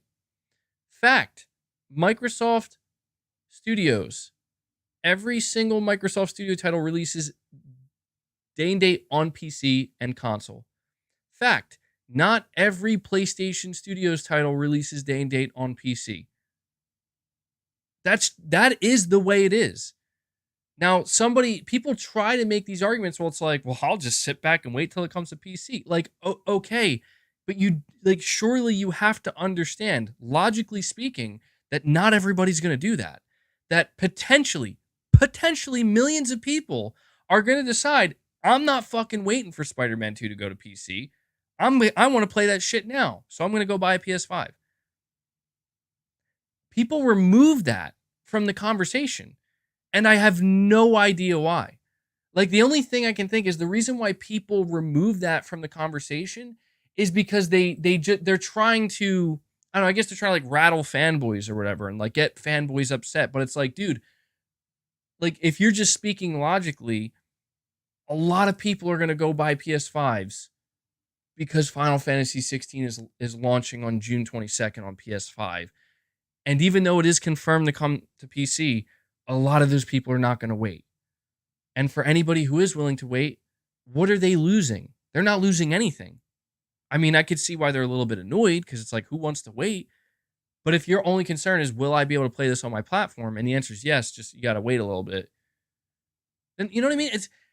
And I've just, look, man, I've been very hard on Xbox for many years. And my whole thing recently with Microsoft and the Xbox console, it's been more about like, I just don't feel like I don't know. It just seems like their focus has been on so many other things so aggressively that it just kind of feels like the console's just like, yeah, go ahead, buy it if you want it, whatever. And I get that. Maybe that is what the Xbox console is for Xbox now. And there still are millions of people who buy the Xbox console. There's never not been a good reason to own an Xbox console, as far as I'm concerned. There just hasn't. It's like, it is a console experience, and it's something that is inherently different from a PC gaming experience. They are two different things. And so the only way I feel like I would ever say that there's actually zero reason, like I would actually question why anybody bought an Xbox, is if Microsoft announced that all of their games are going to release on PlayStation. Because at that point, literally there is no reason for an Xbox console to exist. I mean, it still could, and that's fine, and I'm sure some people would buy it. But you get what I'm saying? Like, people try to construct these arguments, and they don't add up. They don't make sense. And I just am suggesting to people, like, don't get caught up in that shit, man. Like, I've seen people talking about Ratchet and Clank, or I guess it was Ratchet and Clank. It was who was it? Mutahar. Do you guys know who Mutahar is? Well, I talked about him before. He's a very big YouTuber. I think he has like over 3 million subscribers. I saw I'm just gonna see if I can bring his tweet up, because to me I know for a fact a lot of people, a lot of fanboys came across his tweet and they were absolutely triggered. Okay.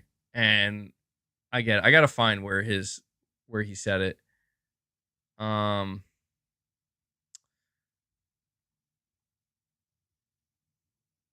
Okay, so he put out this tweet on May 31st. I think that's when Ratchet and Clank was announced. And he said, man, the more PS5 games show up on PC, the less reason I have to own one.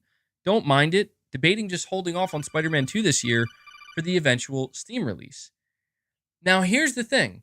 I know for a fact he has 455 replies on this tweet. Has 471,000 views, which is a shit ton. I know for a fact if I click on these replies, there are going to be people pissed off at what he just said. You know? And so there's one person replying and says, exactly. Why in the world would I buy a console when I can run these games even better on my PC? You see, this is where I find it strange. Like, I find it so strange that people have that type of. I can't, like, I get it to a degree, and I'm not talking about Mudahar. I'm actually talking about this guy who replied, where it's like, dude, not everybody cares about that, man.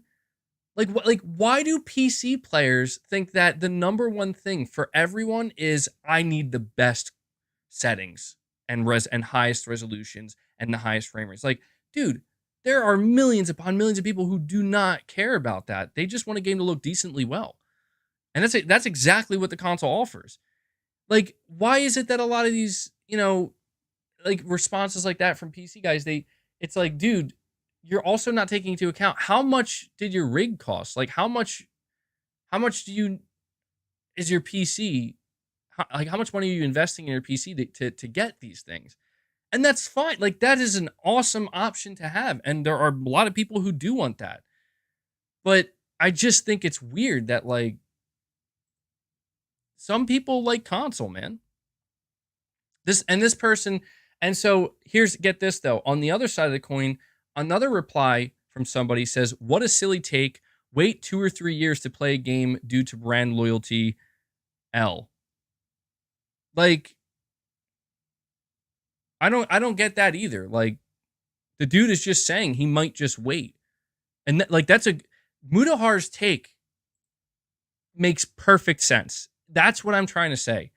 Mudahar's take is perfectly logical and should not make anybody upset. And anybody who's getting upset needs to like reassess, like, what exactly are you attached to here? Because here's the thing. He says, man, the more PS5 games show up on PC, the less reason I have to own one.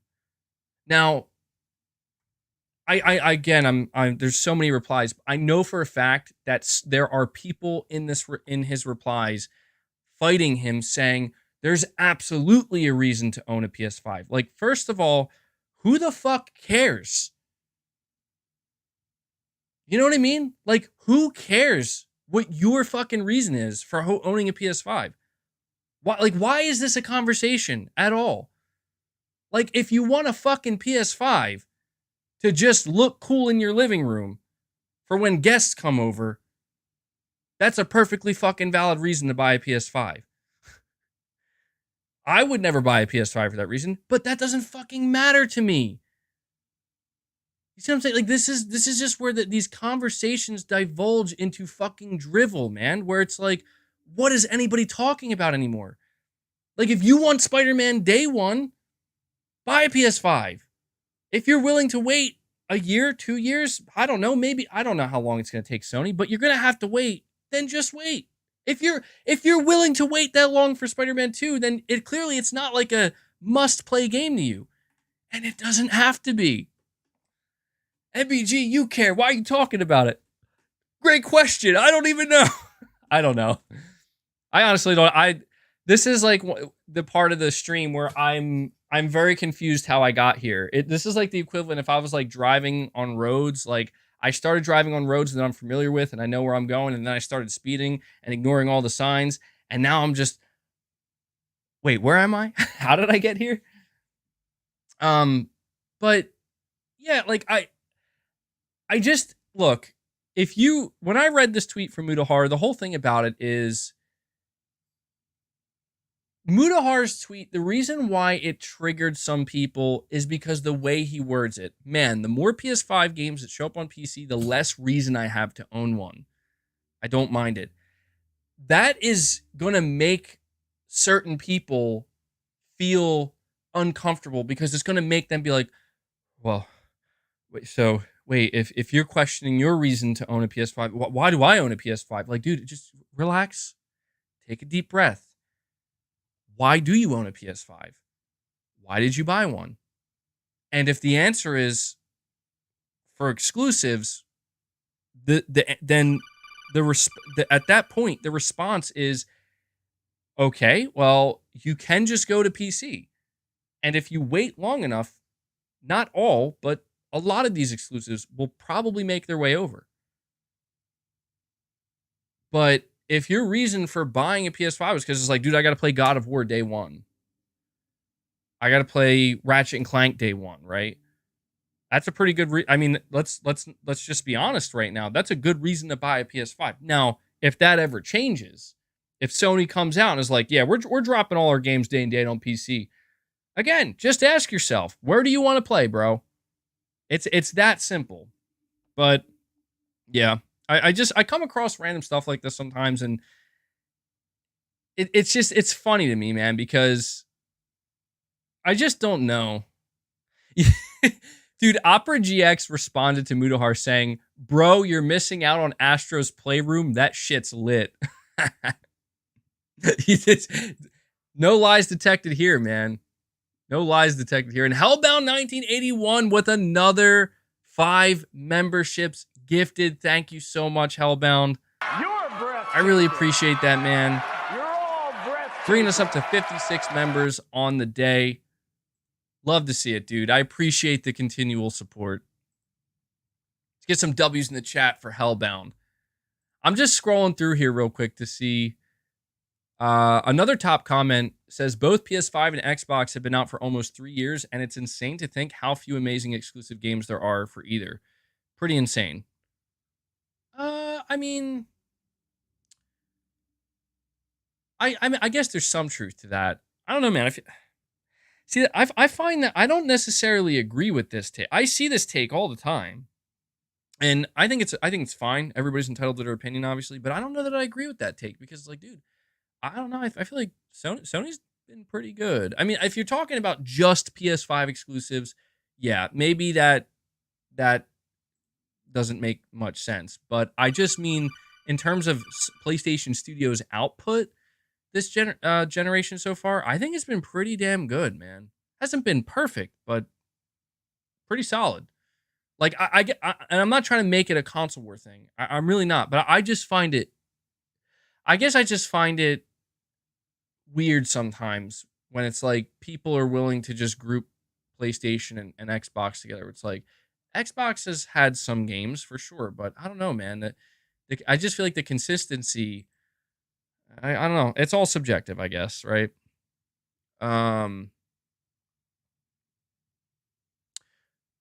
This person says, yeah, I feel like there's no point in a console if they're just going to YOLO all the exclusives to Steam. Here's the last reply I'll read. This one has a lot of upvotes. This person replied by saying, I hate this mindset because that's exactly why we won't see Spider-Man on PC for another 2 years. I mean, it maybe, I don't know, man. Maybe. All right, let me make sure I apologize for keeping you guys waiting. Space D, you're saying MBG is not wrong on this one. PlayStation games typically take 5+ years to make, and Xbox has a huge pipeline from here on. There's a volume problem. Yeah, so it is worth noting that when you look at Haven Studio, I want to remind people the reason why, like, when Sony acquired Haven, they didn't talk about their game, which we now know is Fair Game or Fair Games. They talked about it a little bit, but the biggest talking point about Haven Studio and why Sony, and I'm telling you, this is why Sony bought them.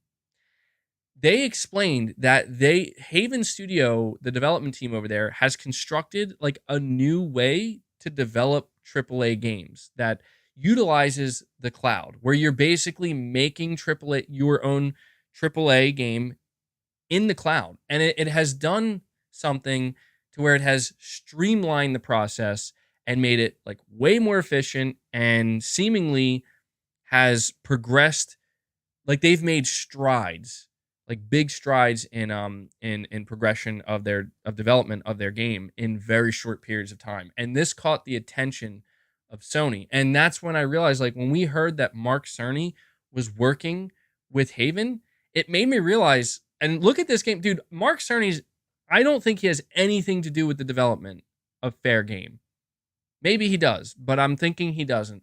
I think he's over there to basically take a look at this technology, and he's like, he's like that guy at PlayStation. He's the genius tech guy for PlayStation, where they're probably like, Mark, we want to send you in there, figure out how they're making this game this quick, because we're over here taking 5+ years on our games, and if they're doing something like that, we can like basically get our other studios to do and streamline and really speed up the production and the development of these games. We want to do that, and I'm telling you, I think that's exactly what's going on, because it's nothing against Haven's game, Fair Games, but it like, to me, there's just nothing. At least with the CG trailer, maybe the gameplay will be incredible. Who knows? But there's nothing I saw in that trailer that makes me go, well, what about this game made Sony immediately jump on this studio and say, we got to buy these guys?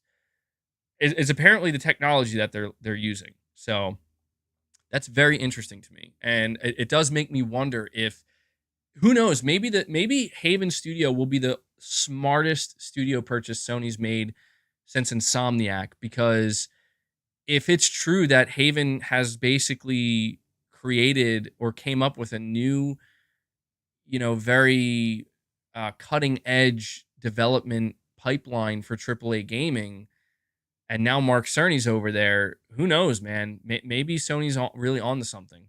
So we'll find out.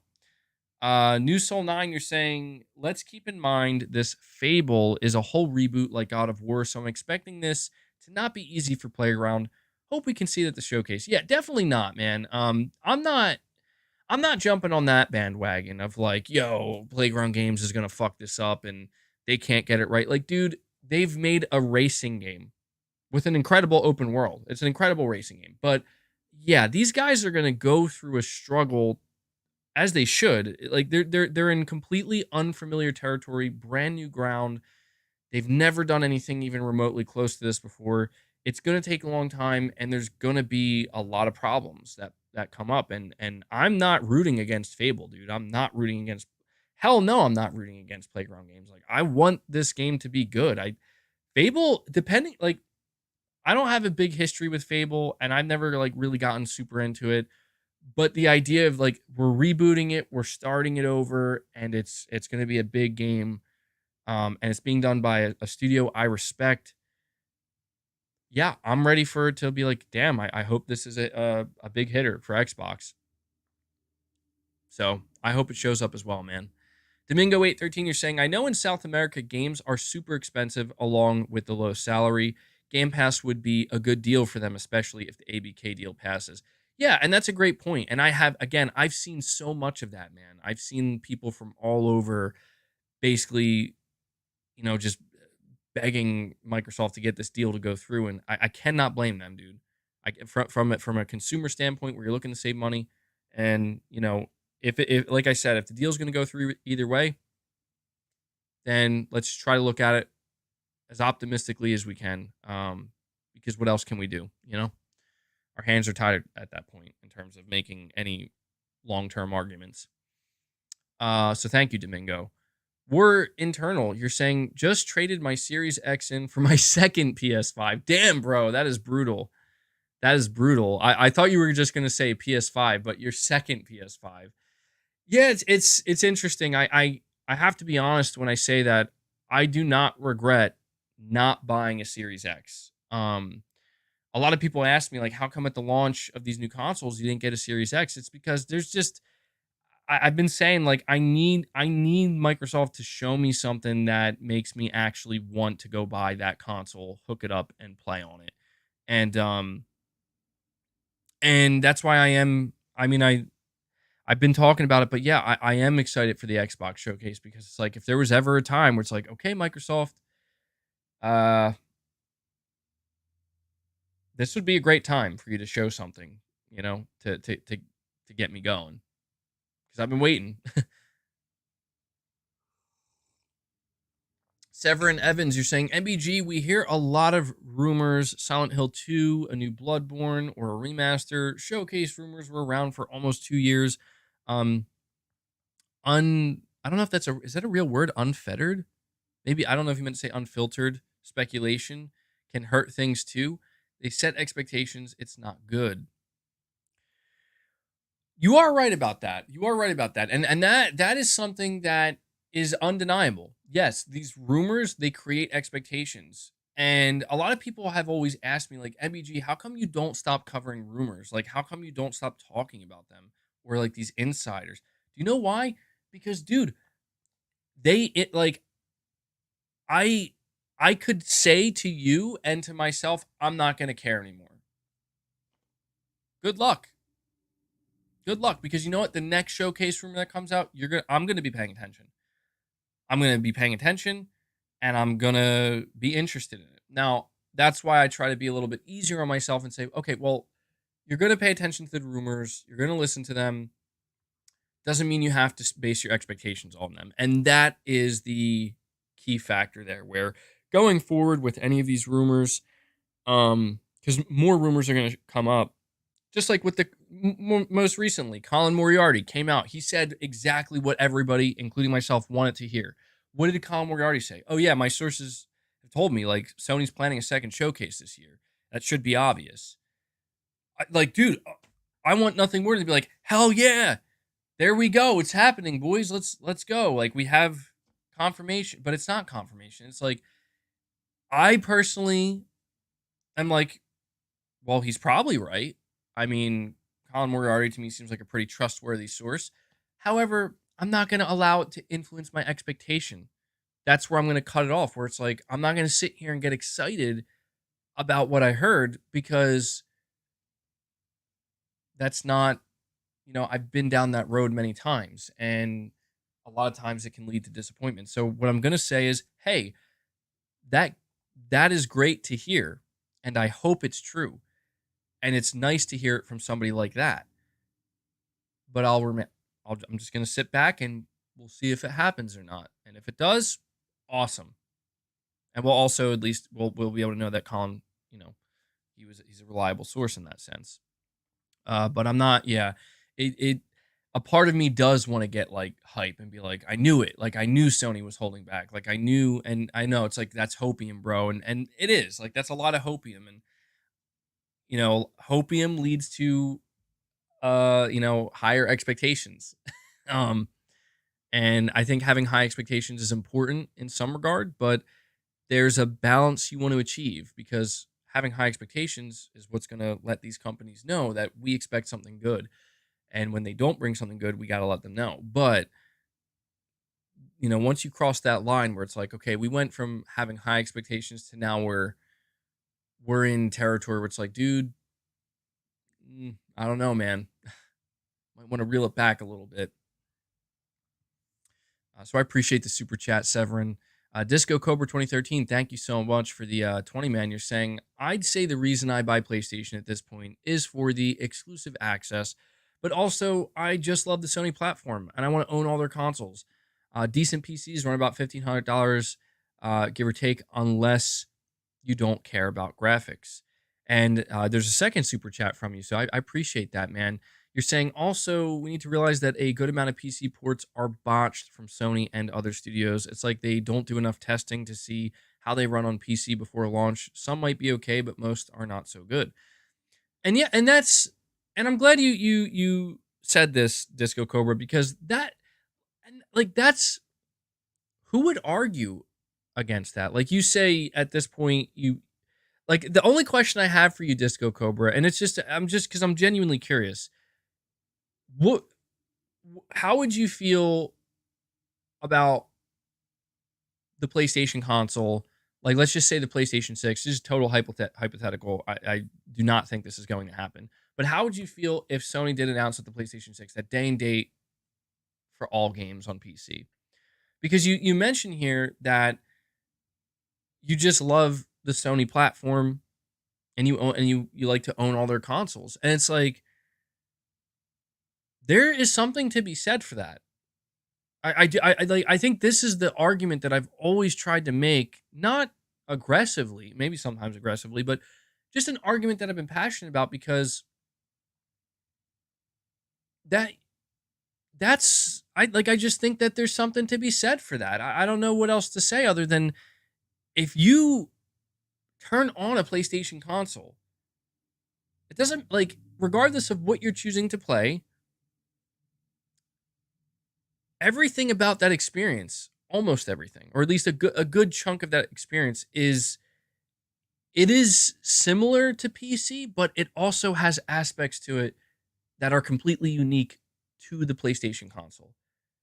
It even, like, just as, like, if I turn on an Xbox, there are aspects to that Xbox console experience that you don't get on PC entirely, and you don't get on PlayStation either.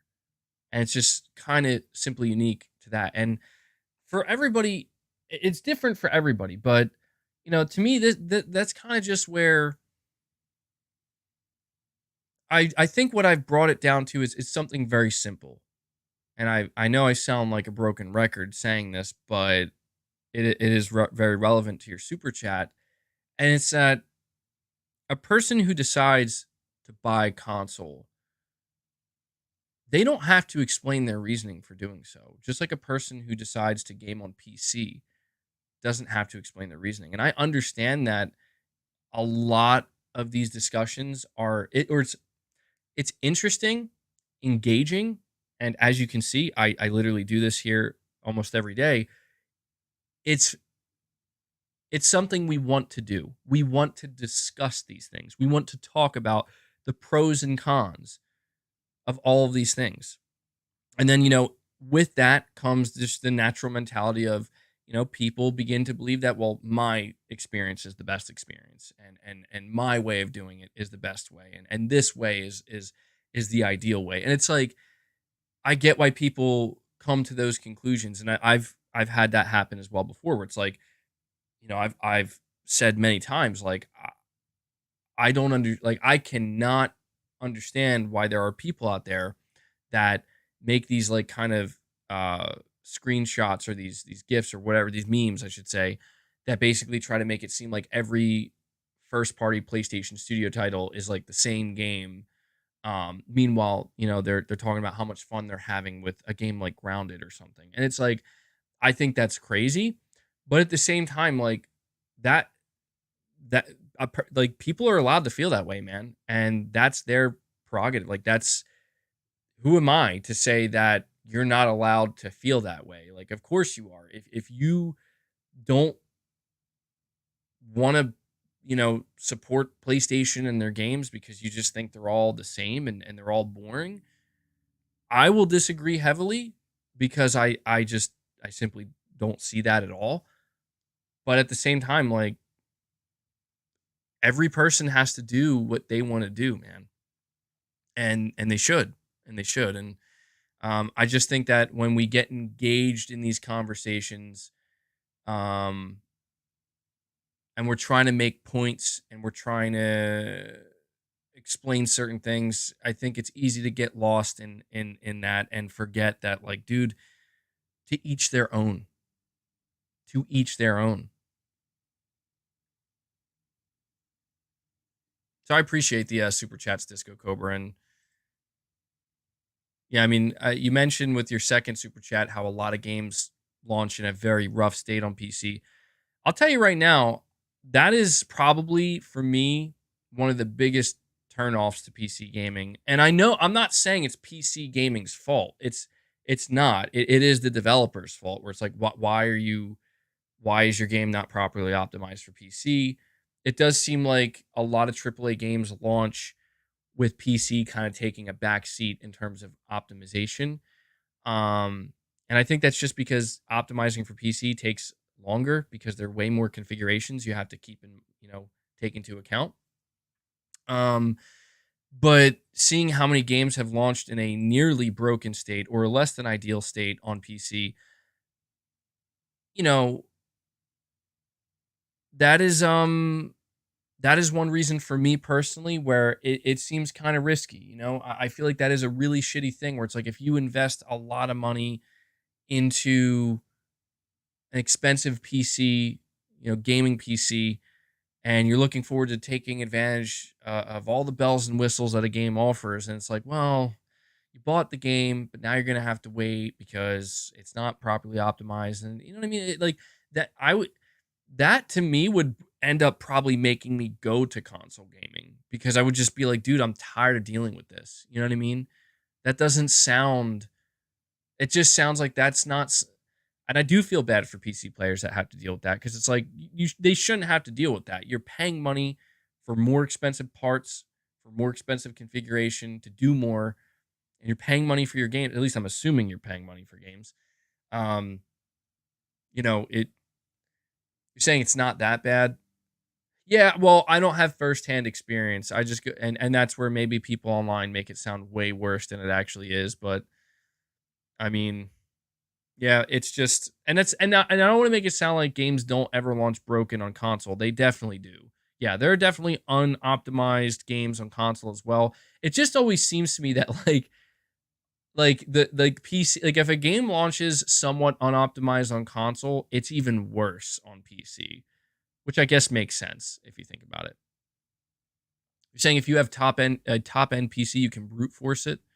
It's the mid range that has the problem. That's interesting. That actually makes a lot of sense too. So I guess like if you go big in PC gaming, maybe you don't really have many problems.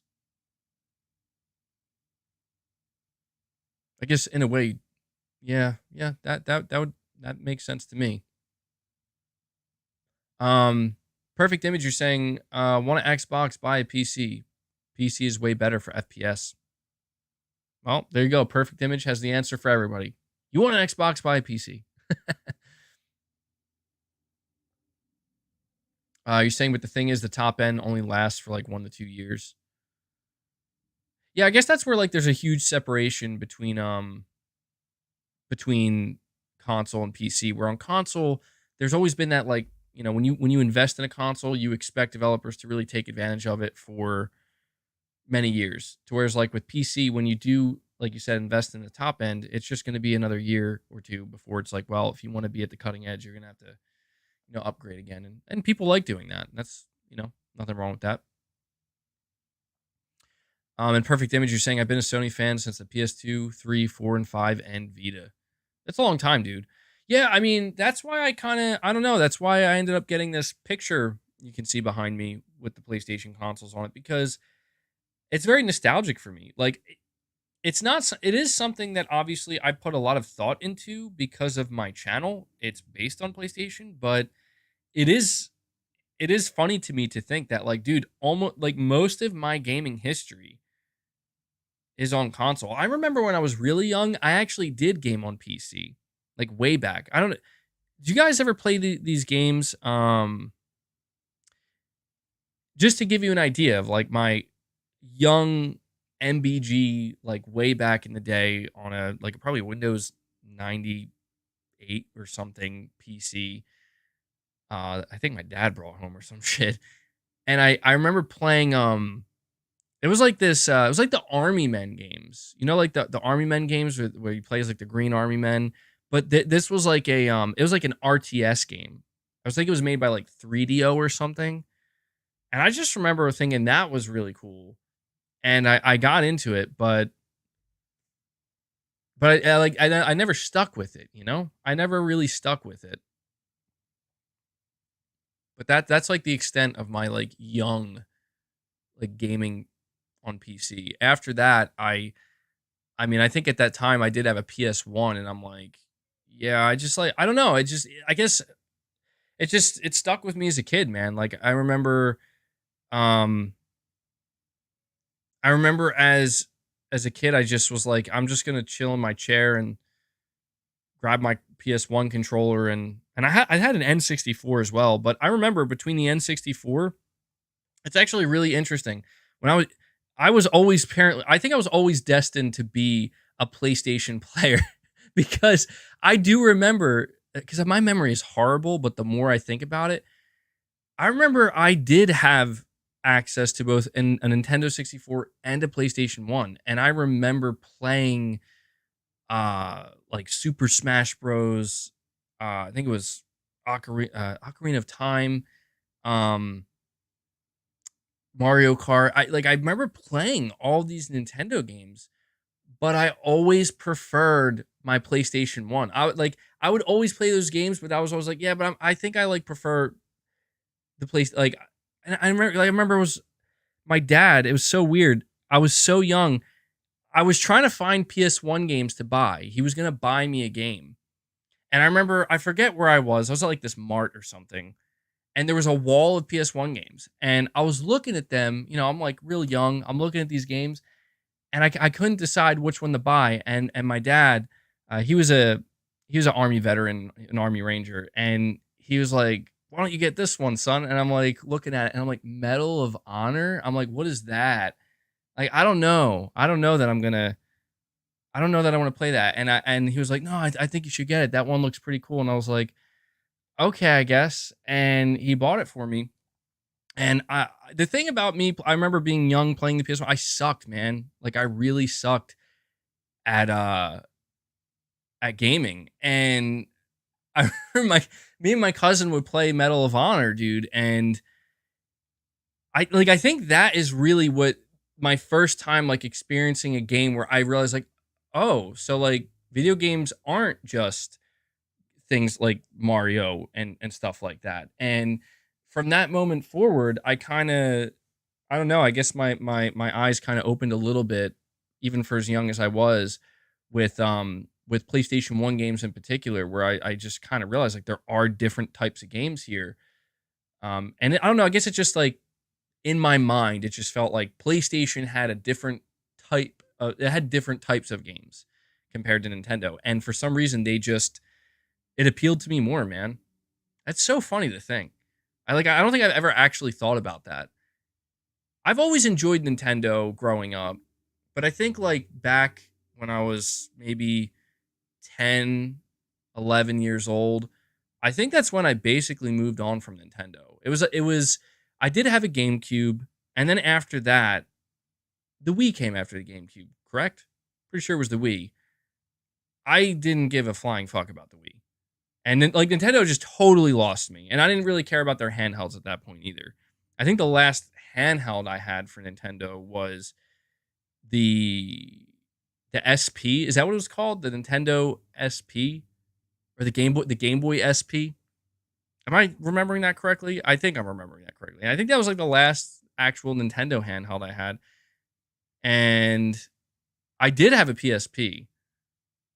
And I thought when I was younger, I thought the PSP was so much cooler. I'm like, this shit is awesome. I was like, bro, this is like a straight up PlayStation. I was like, this is a dream, a PlayStation console handheld. Something I've realized though is that like I never, when I was really young, like I never got deeply into games. I never it really wasn't until like early or like when I was a teenager. When I was a teenager, that's when I really started getting like much deeper into games. And it's only escalated as I've gotten older. But that's why it's so fun, I think, for me to look back at like my gaming history, because there's just so much stuff that I've forgotten about, or I just like I never, like, I didn't care about it that much. Like, I did care, but I kind of didn't at the same time. I was very much just young and indifferent, I guess. But as an adult, and especially now, like, as an adult who's very passionate about video games, it's always interesting to kind of look back and remember how I viewed those things. I never got the original Xbox. That is something I never did. I don't know why. You know what I think it was? It was because every time when I heard about the original Xbox, all I heard about was Halo. And I think I was under the impression that that's like all it had. And I was like, yeah, I don't care about Halo. Like, even when I was younger, Halo didn't appeal to me for whatever reason. You think it would have, right? And it was really the 360 where Xbox totally won me over, which was so crazy to think about, because you would have thought that I would have just got a PlayStation 3, you know? I think the big thing is the 360 came out first. Yeah, Gears I enjoyed. I thought Gears was badass. I've always I've always enjoyed Gears. I fell off of it, I will admit, but I remember, I think we all kind of remember the first Gears of War trailer and seeing that game. I was like, dude, this shit is insane. Good memories, man. Good memories. Yeah, you're saying you missed out on masterpieces like KOTOR 1 and 2, Jade Empire. Yeah, it's true, man. I think it's also because I was limited as a kid. Like, my parents weren't willing to like buy me everything. And all I remember is I was obsessed with getting a PlayStation 2. Like, I think I was so obsessed with getting a PlayStation 2. I swear to God, like, I didn't even know an Xbox was a thing until the 360. Like, I'm telling you, like, that's how focused in on the PS2 that I was. And it's just so funny because I still remember just how frequently I begged my mother to get me a PlayStation 2 in the day I think she finally took me to GameStop. And it was crazy because my cousin had one before me, and I was like so jealous.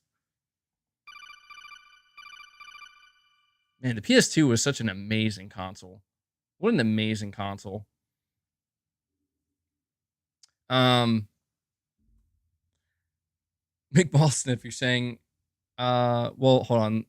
Domingo, you're saying, what games are you going to introduce to your child? So actually, we did watch the Mario movie. He's already into Nintendo and Mario. He has like Nintendo figures. He's not at the age yet where he like knows how to play games, but he has an idea. Like, so me and my wife, we play games sometimes. Well, actually, these days we've been playing a lot of Dead by Daylight together. But he'll always like grab her controller and he'll like turn on the PlayStation, and he'll try to like navigate stuff, but he can't quite figure it out yet. But we watched the Mario movie. He loved that. And so I think like it's clear he's gonna start with Nintendo, which I'm, that can't happen. We have to raise him on PlayStation. We have to do this right. No, I mean, but it's Nintendo, bro. You can't go wrong when it comes to introducing kids to gaming. Yeah, I should show him Astrobot.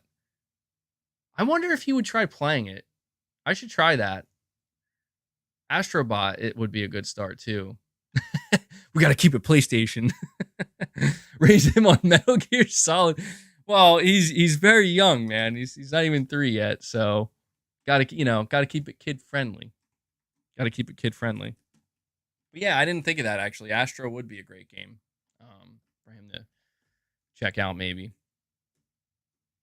Just remember that whatever you introduce him to, it's going to be his nostalgia when he grows up. Yeah, that's true. What if he chooses Xbox?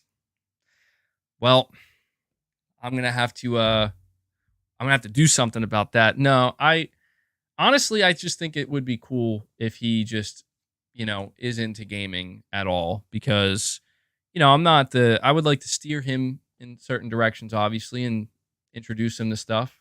But, that's where it's just like, hey, man, as you get older, whatever it is that you are drawn to, go to it, man. Go to it. Does he hold the controller upside down? Actually, I think maybe the first couple times he held it, he did, but now he's really smart, man. He figures things out pretty quick.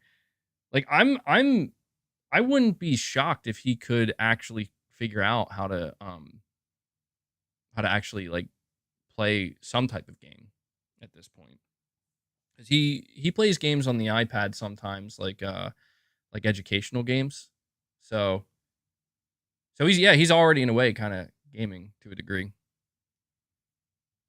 So that's a good question, Domingo. McWallstuff, you're saying MBG thoughts on Michael Pachter's predictions about ABK coming true. Should we be worried Sony might not be here in 10 years? No, hold on. Boss, dude, I don't know what you're doing, but you need to get away from my cords. He always does this. He tries to go near my cords and stuff.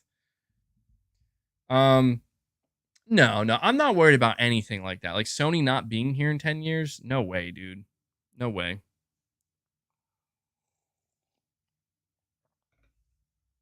I'll be honest, I don't listen to Michael Pachter, but that sounds kind of That sounds kind of wild to me. You know, like did he really say that? Sony might not be here in 10 years. That's crazy. Boss is here to say hi, everyone.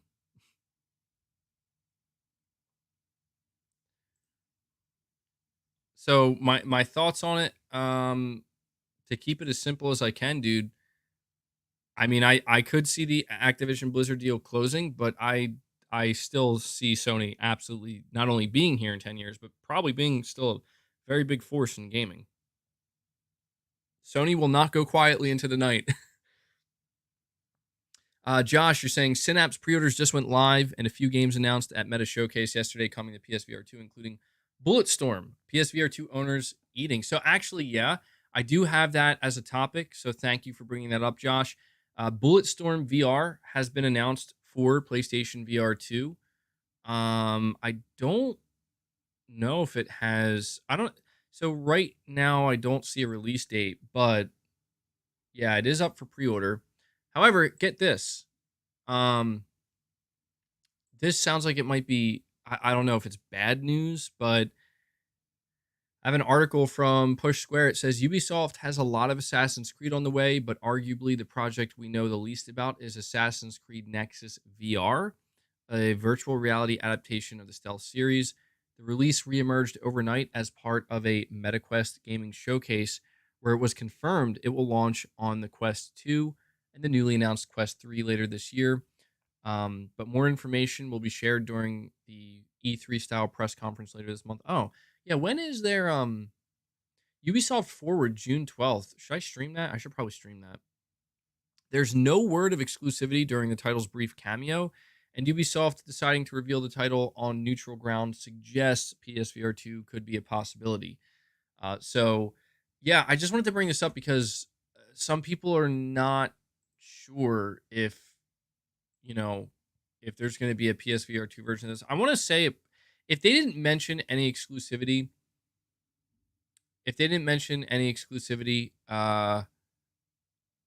it's probably going to come to PSVR 2. You're saying let boss speak. You know, the only way I can get him to meow, as funny as it sounds, is I have to tell him to get down, and he'll meow. So I'll give it a shot. Let's see. Boss, get down. Get down. He's not going to do it now. Get down. Get down. Yeah, he's not. He's weird. He's weird, man. He's very well. He's not weird, but he's quiet. If I tell him to get down, he'll just do these little like little baby meows where he's like basically telling me no. It's quite funny. I'll see if I can record it one day, upload it to you guys for members only.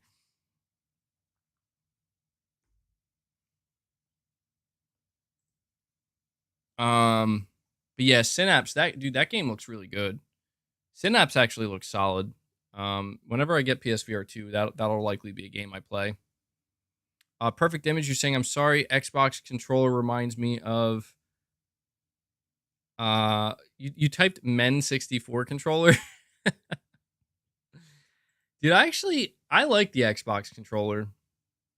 I don't know that I like the Xbox controller more than the DualSense. I think the DualSense is my favorite controller, but I've always liked the feel of the Xbox controller. It's very comfortable. So, actually, you're saying he's quite adorable. Where's the catnip, dude? I could try it again. I don't know if he'll do you want some? He's looking at me like, I don't know. He doesn't seem very excited about it. Let's see. What about now? Get a good whiff of it. Yeah? Dude, I don't know, man. He's 50-50 with the catnip. Look, give me a little bit here. Oh, yeah, now he's gone. Go ahead. Go get some. Here, I'll put it over there for you, too.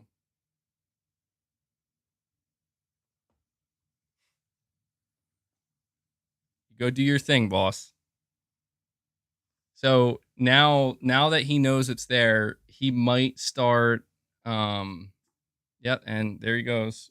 He might start getting crazy with it. We'll see.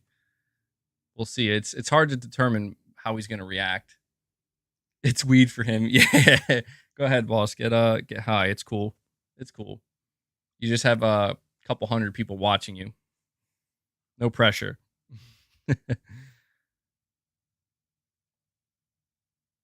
he looks like he looks like he's responding to it this time. He's starting to eat it a little bit. That's usually a sign. All right. Well, while boss does his thing with catnip here, I do want to. I feel bad because I did that thing again where I basically listed the topics that I was going to talk about today, and then proceeded to like not talk about mostly any of them.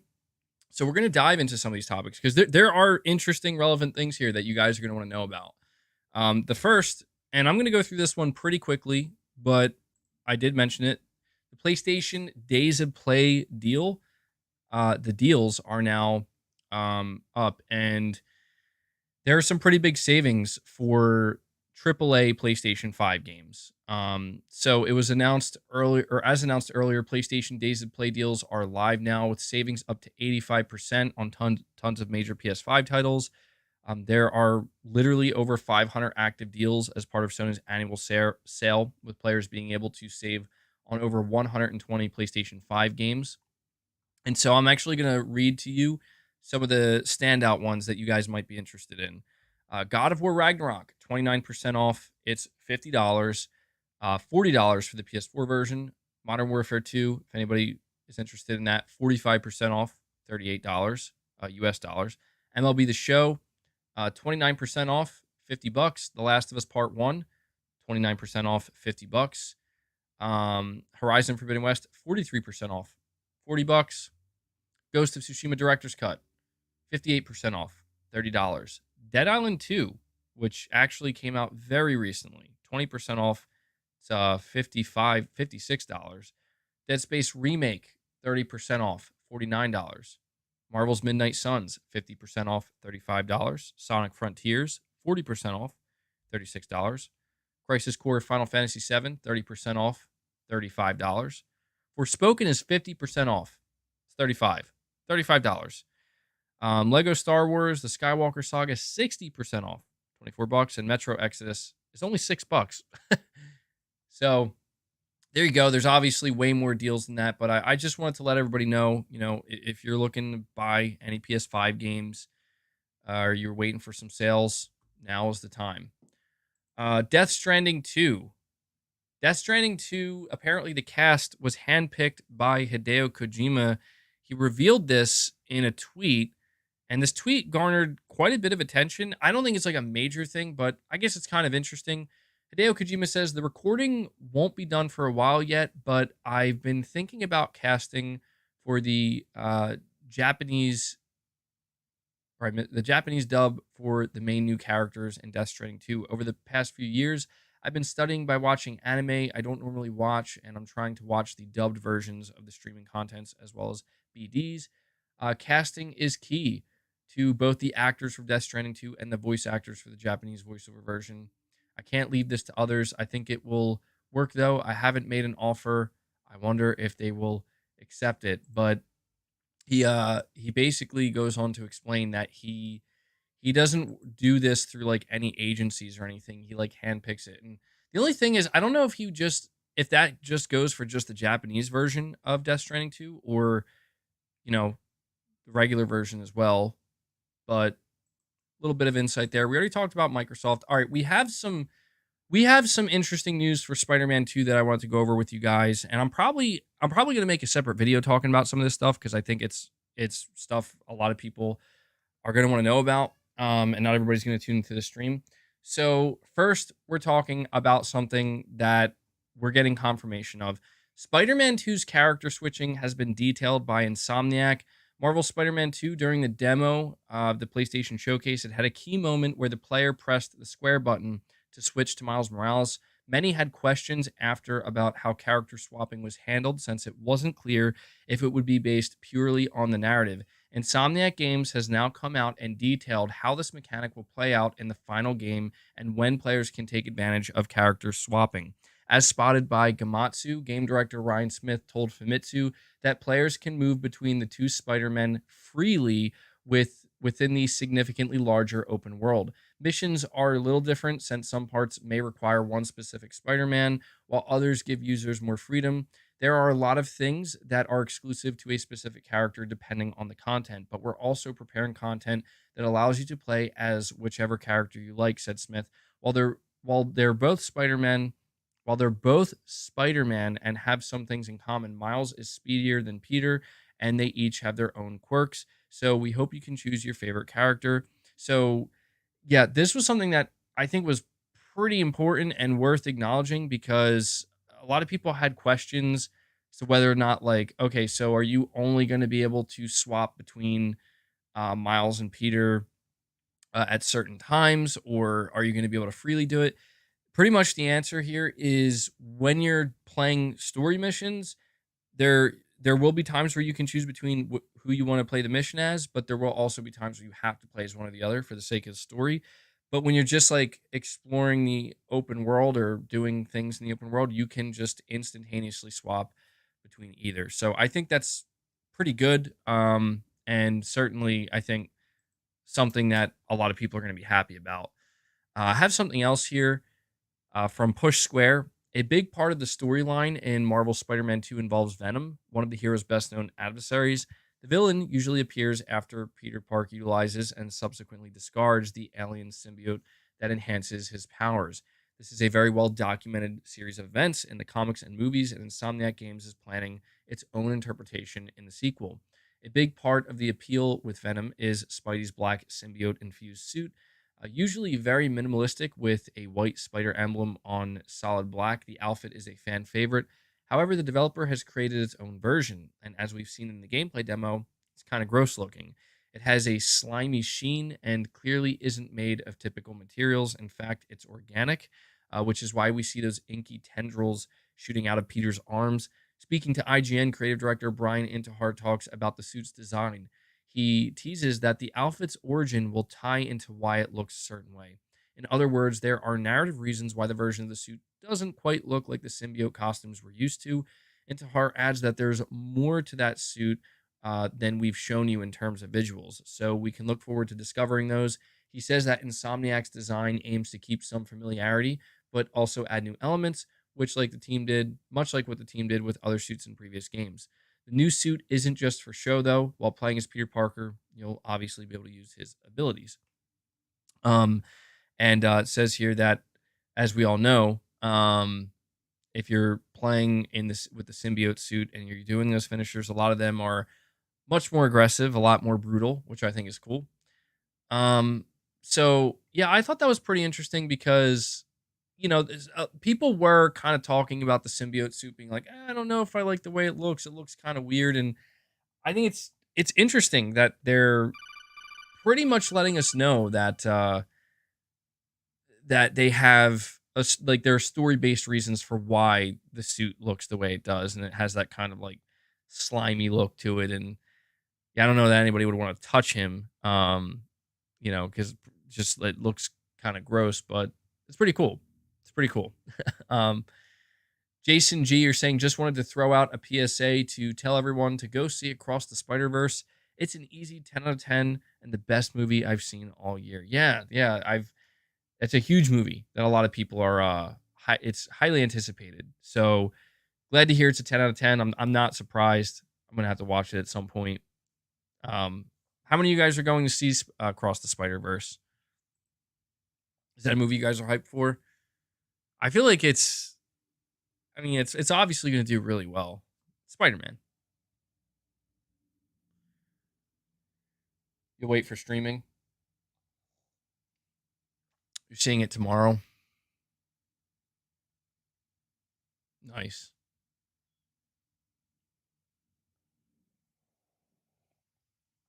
Going Tuesday for IMAX. Good stuff, man. Good stuff.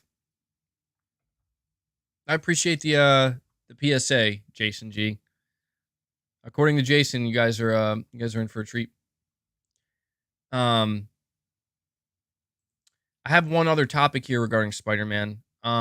This is coming from WCCF Tech. It says, shortly after the announcement of Marvel's Spider-Man 2, Marvel itself billed the sequel as a darker game that could be likened to Star Wars The Empire Strikes Back. The first gameplay trailer released during the recent PlayStation Showcase immediately showed Peter Parker being affected by the symbiote, making him a far more aggressive than his usual self. However, in an interview with Eurogamer, Insomniac pointed out that while the darker tone will be there to respect the characters and lore surrounding Venom and the symbiote, Marvel's Spider-Man 2 will still deliver a story with lots of humor and heart. It's a difficult balance to strive for, but creative director Brian Intihar complimented his writing team on the work done so far. They do a great job, but it's very, very difficult. But that's what we owe to the players. We owe that to them to find that balance between these darker themes with the symbiote and Kraven and Venom and maybe others, but also, to make people laugh. Intihar also praised Peter Parker voice actor Yuri Lowenthal, who recently said that playing infected version of the character had something in common with playing an addict. Yuri is right. The theme of addiction is prevalent, especially because of the symbiote. We did a lot of research, not only on previous stories with the symbiote, but also just looking at when Peter is bonded. What can that feel like? Not to go into too many things about how it plays in the narrative, but we want to treat it very seriously. It's not something we want to make fun of. Yuri will forever be my Peter Parker. When I hear Spider-Man, I hear his voice. That's how well he does as Peter. So I think it can be pretty jarring to hear him talk like that, like he does in the gameplay reveal. So it's about really playing into those themes of addiction, how that can impact someone's personality, impact the people around them. And you're going to see that it's not just how it's impacting Peter on his own, but also those close to him. You're going to see that play out throughout the game. So yeah, just a little bit more. Obviously, they're not revealing anything spoilery, but just basically Insomniac letting us know that this is going to be a darker toned game. But they're going to try to work hard to balance it where they're still going to be looking, to have lighthearted moments to make people laugh. And I'm glad to hear that, because I don't think anybody wants a Spider-Man game where it's just dark the whole time. I don't think that would be great for Spider-Man. So, but I will say I am very curious to see just like how dark are things going to get, like how serious is this going to get? How much will the tone shift at certain moments? That stuff to me is what I'm going to be looking out for.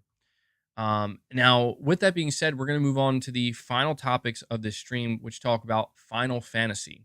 So first, we have a long-awaited update, and I do apologize that we're pretty much waiting till the end of the stream to talk about this, but we do have a long-awaited update on Final Fantasy VII Rebirth. Being reported by VGC, Square Enix has provided a development and release date update for Final Fantasy VII Rebirth. The second entry in the Final Fantasy VII Remake trilogy was announced in June 2022.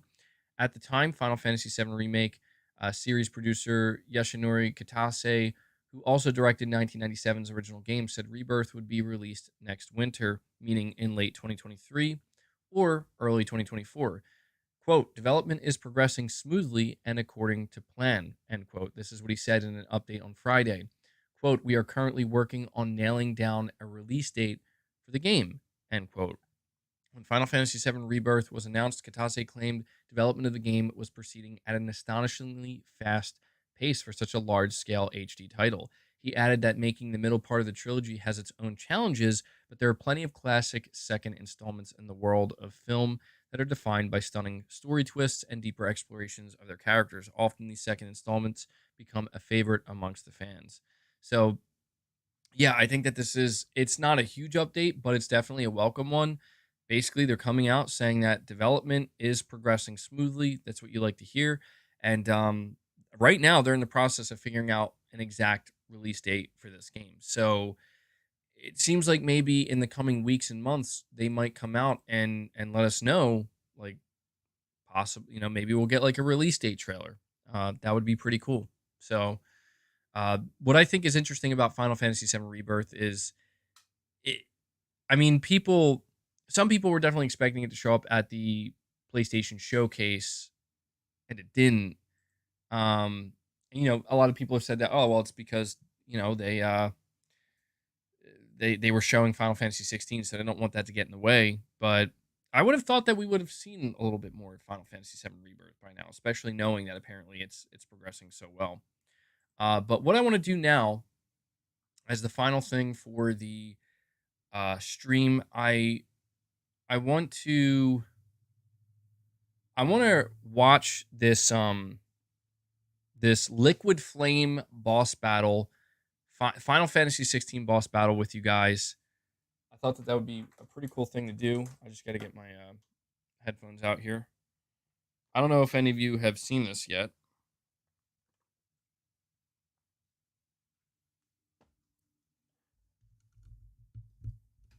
Got to get it set up here. Just give me a moment. I probably should have set this up beforehand, but not a big deal.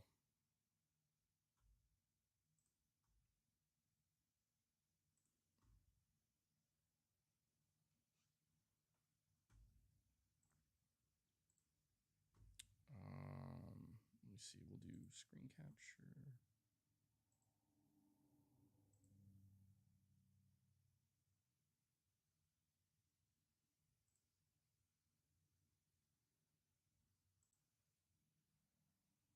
I'm going to have to actually shrink that.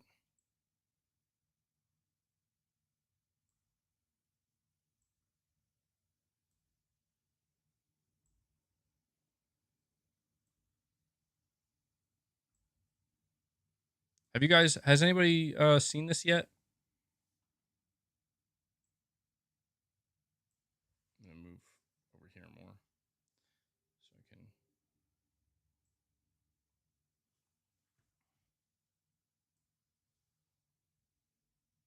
You've seen. All right. Well, I'm gonna be watching this for the first time.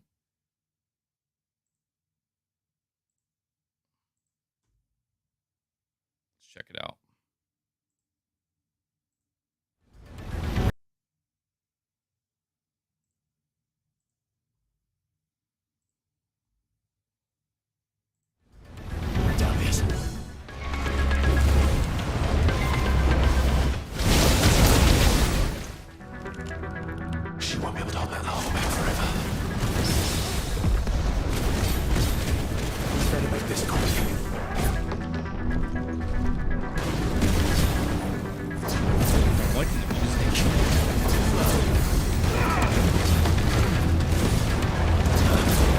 It's still crazy to me.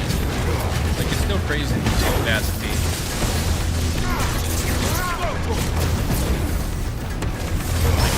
Like, it's hard to understand.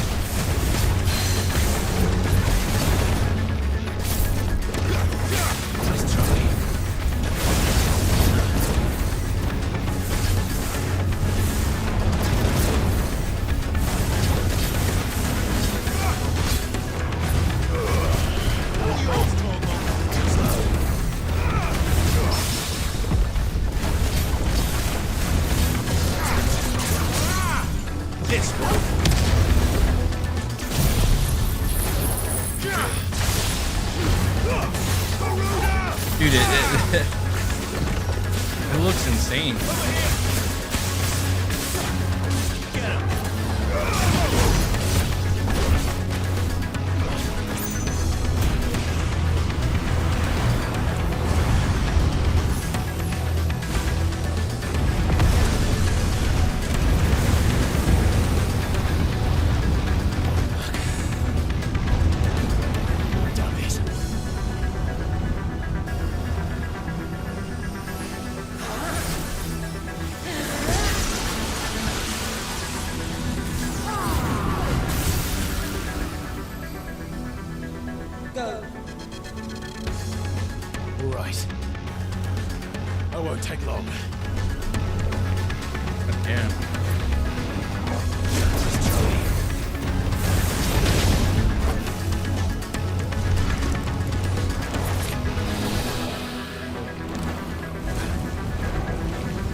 That like axis kick he does is crazy.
This game visually just looks.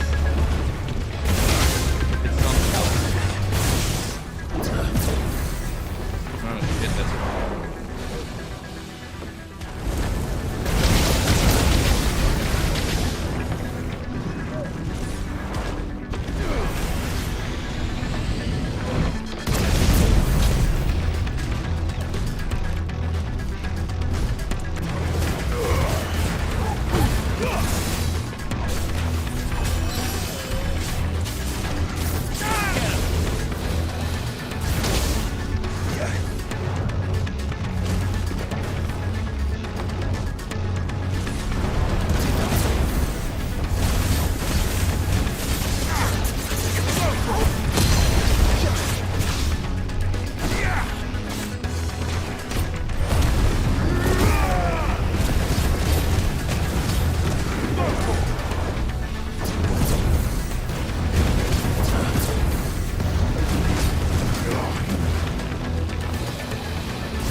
Yo.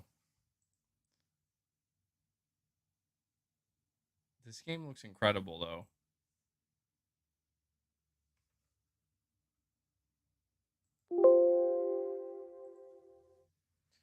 What did you guys think? What did you guys think?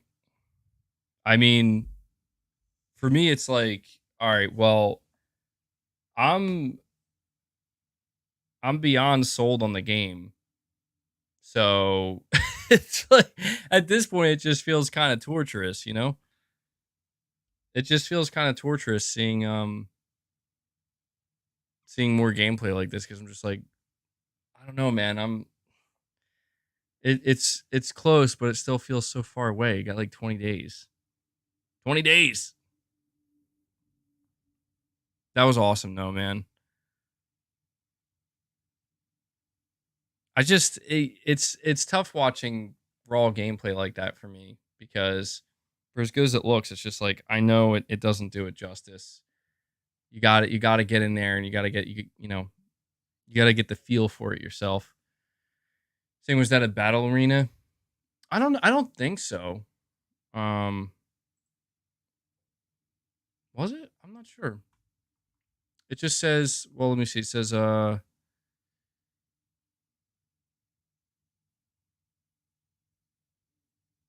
this presented us with something.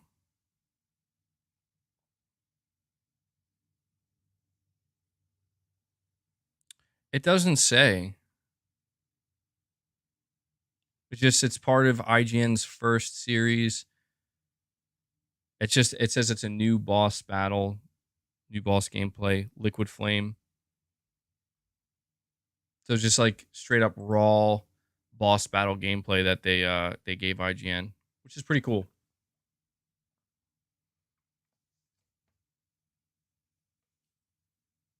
Yeah, well, at this point, I'm just counting down the days. Just counting down the days, waiting for this game to drop. I have it pre-ordered, ready to go. Saying nothing really looks next gen. I don't know, man. I don't know what people like want next gen to be anymore at this point, you know? I mean, for like a game like Final Fantasy 16, it looks like a great game, man. Like visually it looks good. The gameplay looks phenomenal. Seems a pretty huge game in terms of size, scope, and scale. Looks damn good to me. Looks damn good to me. Yeah, you know, I'm gonna be interested to see how well Final Fantasy 16 does, because it seems to me there's just a tremendous amount of hype surrounding it.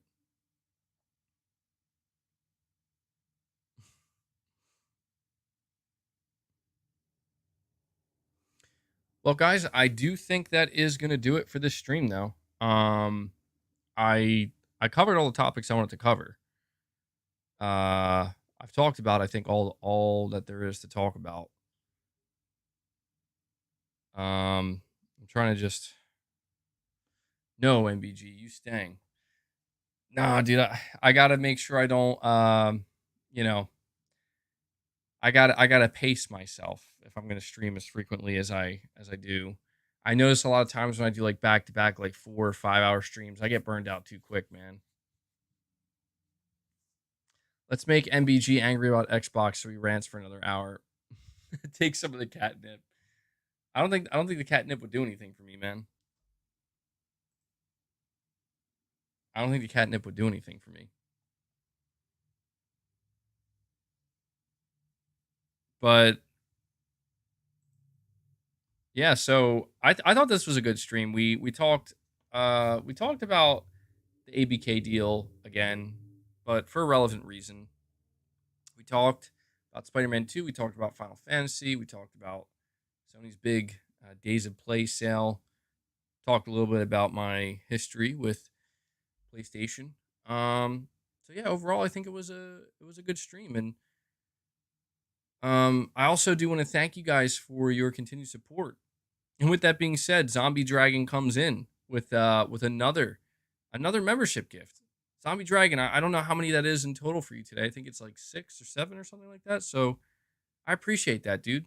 You brought us up to 57 members. I very much appreciate that, dude. You know, I am thinking, I'll give you a little Arnold laugh for that. So yeah, I know everybody's expecting a stream on Sunday, and I want to stream on Sunday. I just don't know that I'm entirely sure, as I smash my desk, what to discuss with you guys. I mean, we have some time. It just seems like right now things are starting to quiet down. I'm sure we could think of something. I'm sure I'll think of something.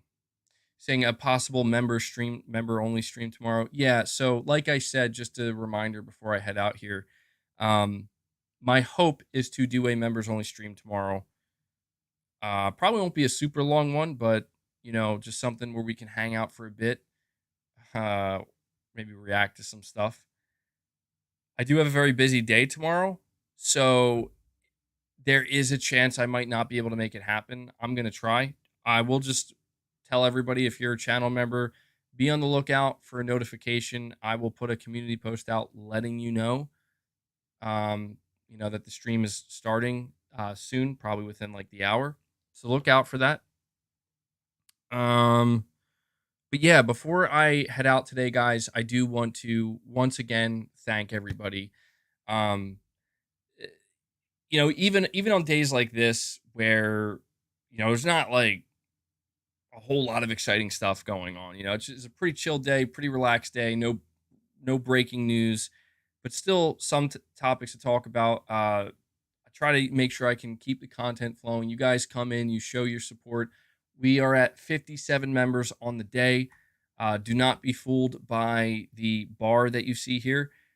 It may be at 100. That was not the goal for today. The goal for today was 25, and you guys basically crushed it, I think, within literally a minute of the stream starting. So thank you guys for that continued support. And I also want to extend a big thank you to everybody who continues to donate super chats. Super chats, as I always say, are incredibly important as well. Not only are they supporting me directly, but they keep the conversation going. They keep the conversation, in my opinion, interesting. And it, you know, it can help take conversations into different directions as well, which is always fun. And you never know what you're going to get with a response to a super chat. So just have to thank you guys again for all the continued support. I love being able to do this. I love the streams. They've been really really enjoyable. And so I think I'm gonna work on a video next, so look out for that. And I'm hoping I'll be able to do a stream on Sunday as well, and we'll see. I mean, obviously next week, I think it's what, on next Thursday we have Summer Game Fest, so next week we know we'll be able to tune into that. When it comes to when it comes to the other days of next week, well, I mean, we're not quite there yet. We'll see. I don't know. We'll see what happens, man. We'll see what happens. So, all right, yeah, just hit that like button on your way out, guys. And I also want to make sure I give a shout out to Devil Shooter. Devil Shooter's been doing timestamps for pretty much all of the streams, and he's been doing them pretty quick too. So, thank you so much for the hard work you put into the channel, man, and for helping out the community the way you do. It's very much appreciated. But all right, everybody, I hope you enjoy the rest of your day. You're saying, is he paid? Yeah, I'm compensating him for his for what he's doing for the channel, because it's definitely not easy, not at all. You can tell a lot of effort goes into it. So, all right, guys, enjoy the rest of your day. I will hopefully catch you tomorrow. Look out for my next video, and that does it. I'll catch you guys in the next one. Take care, everyone.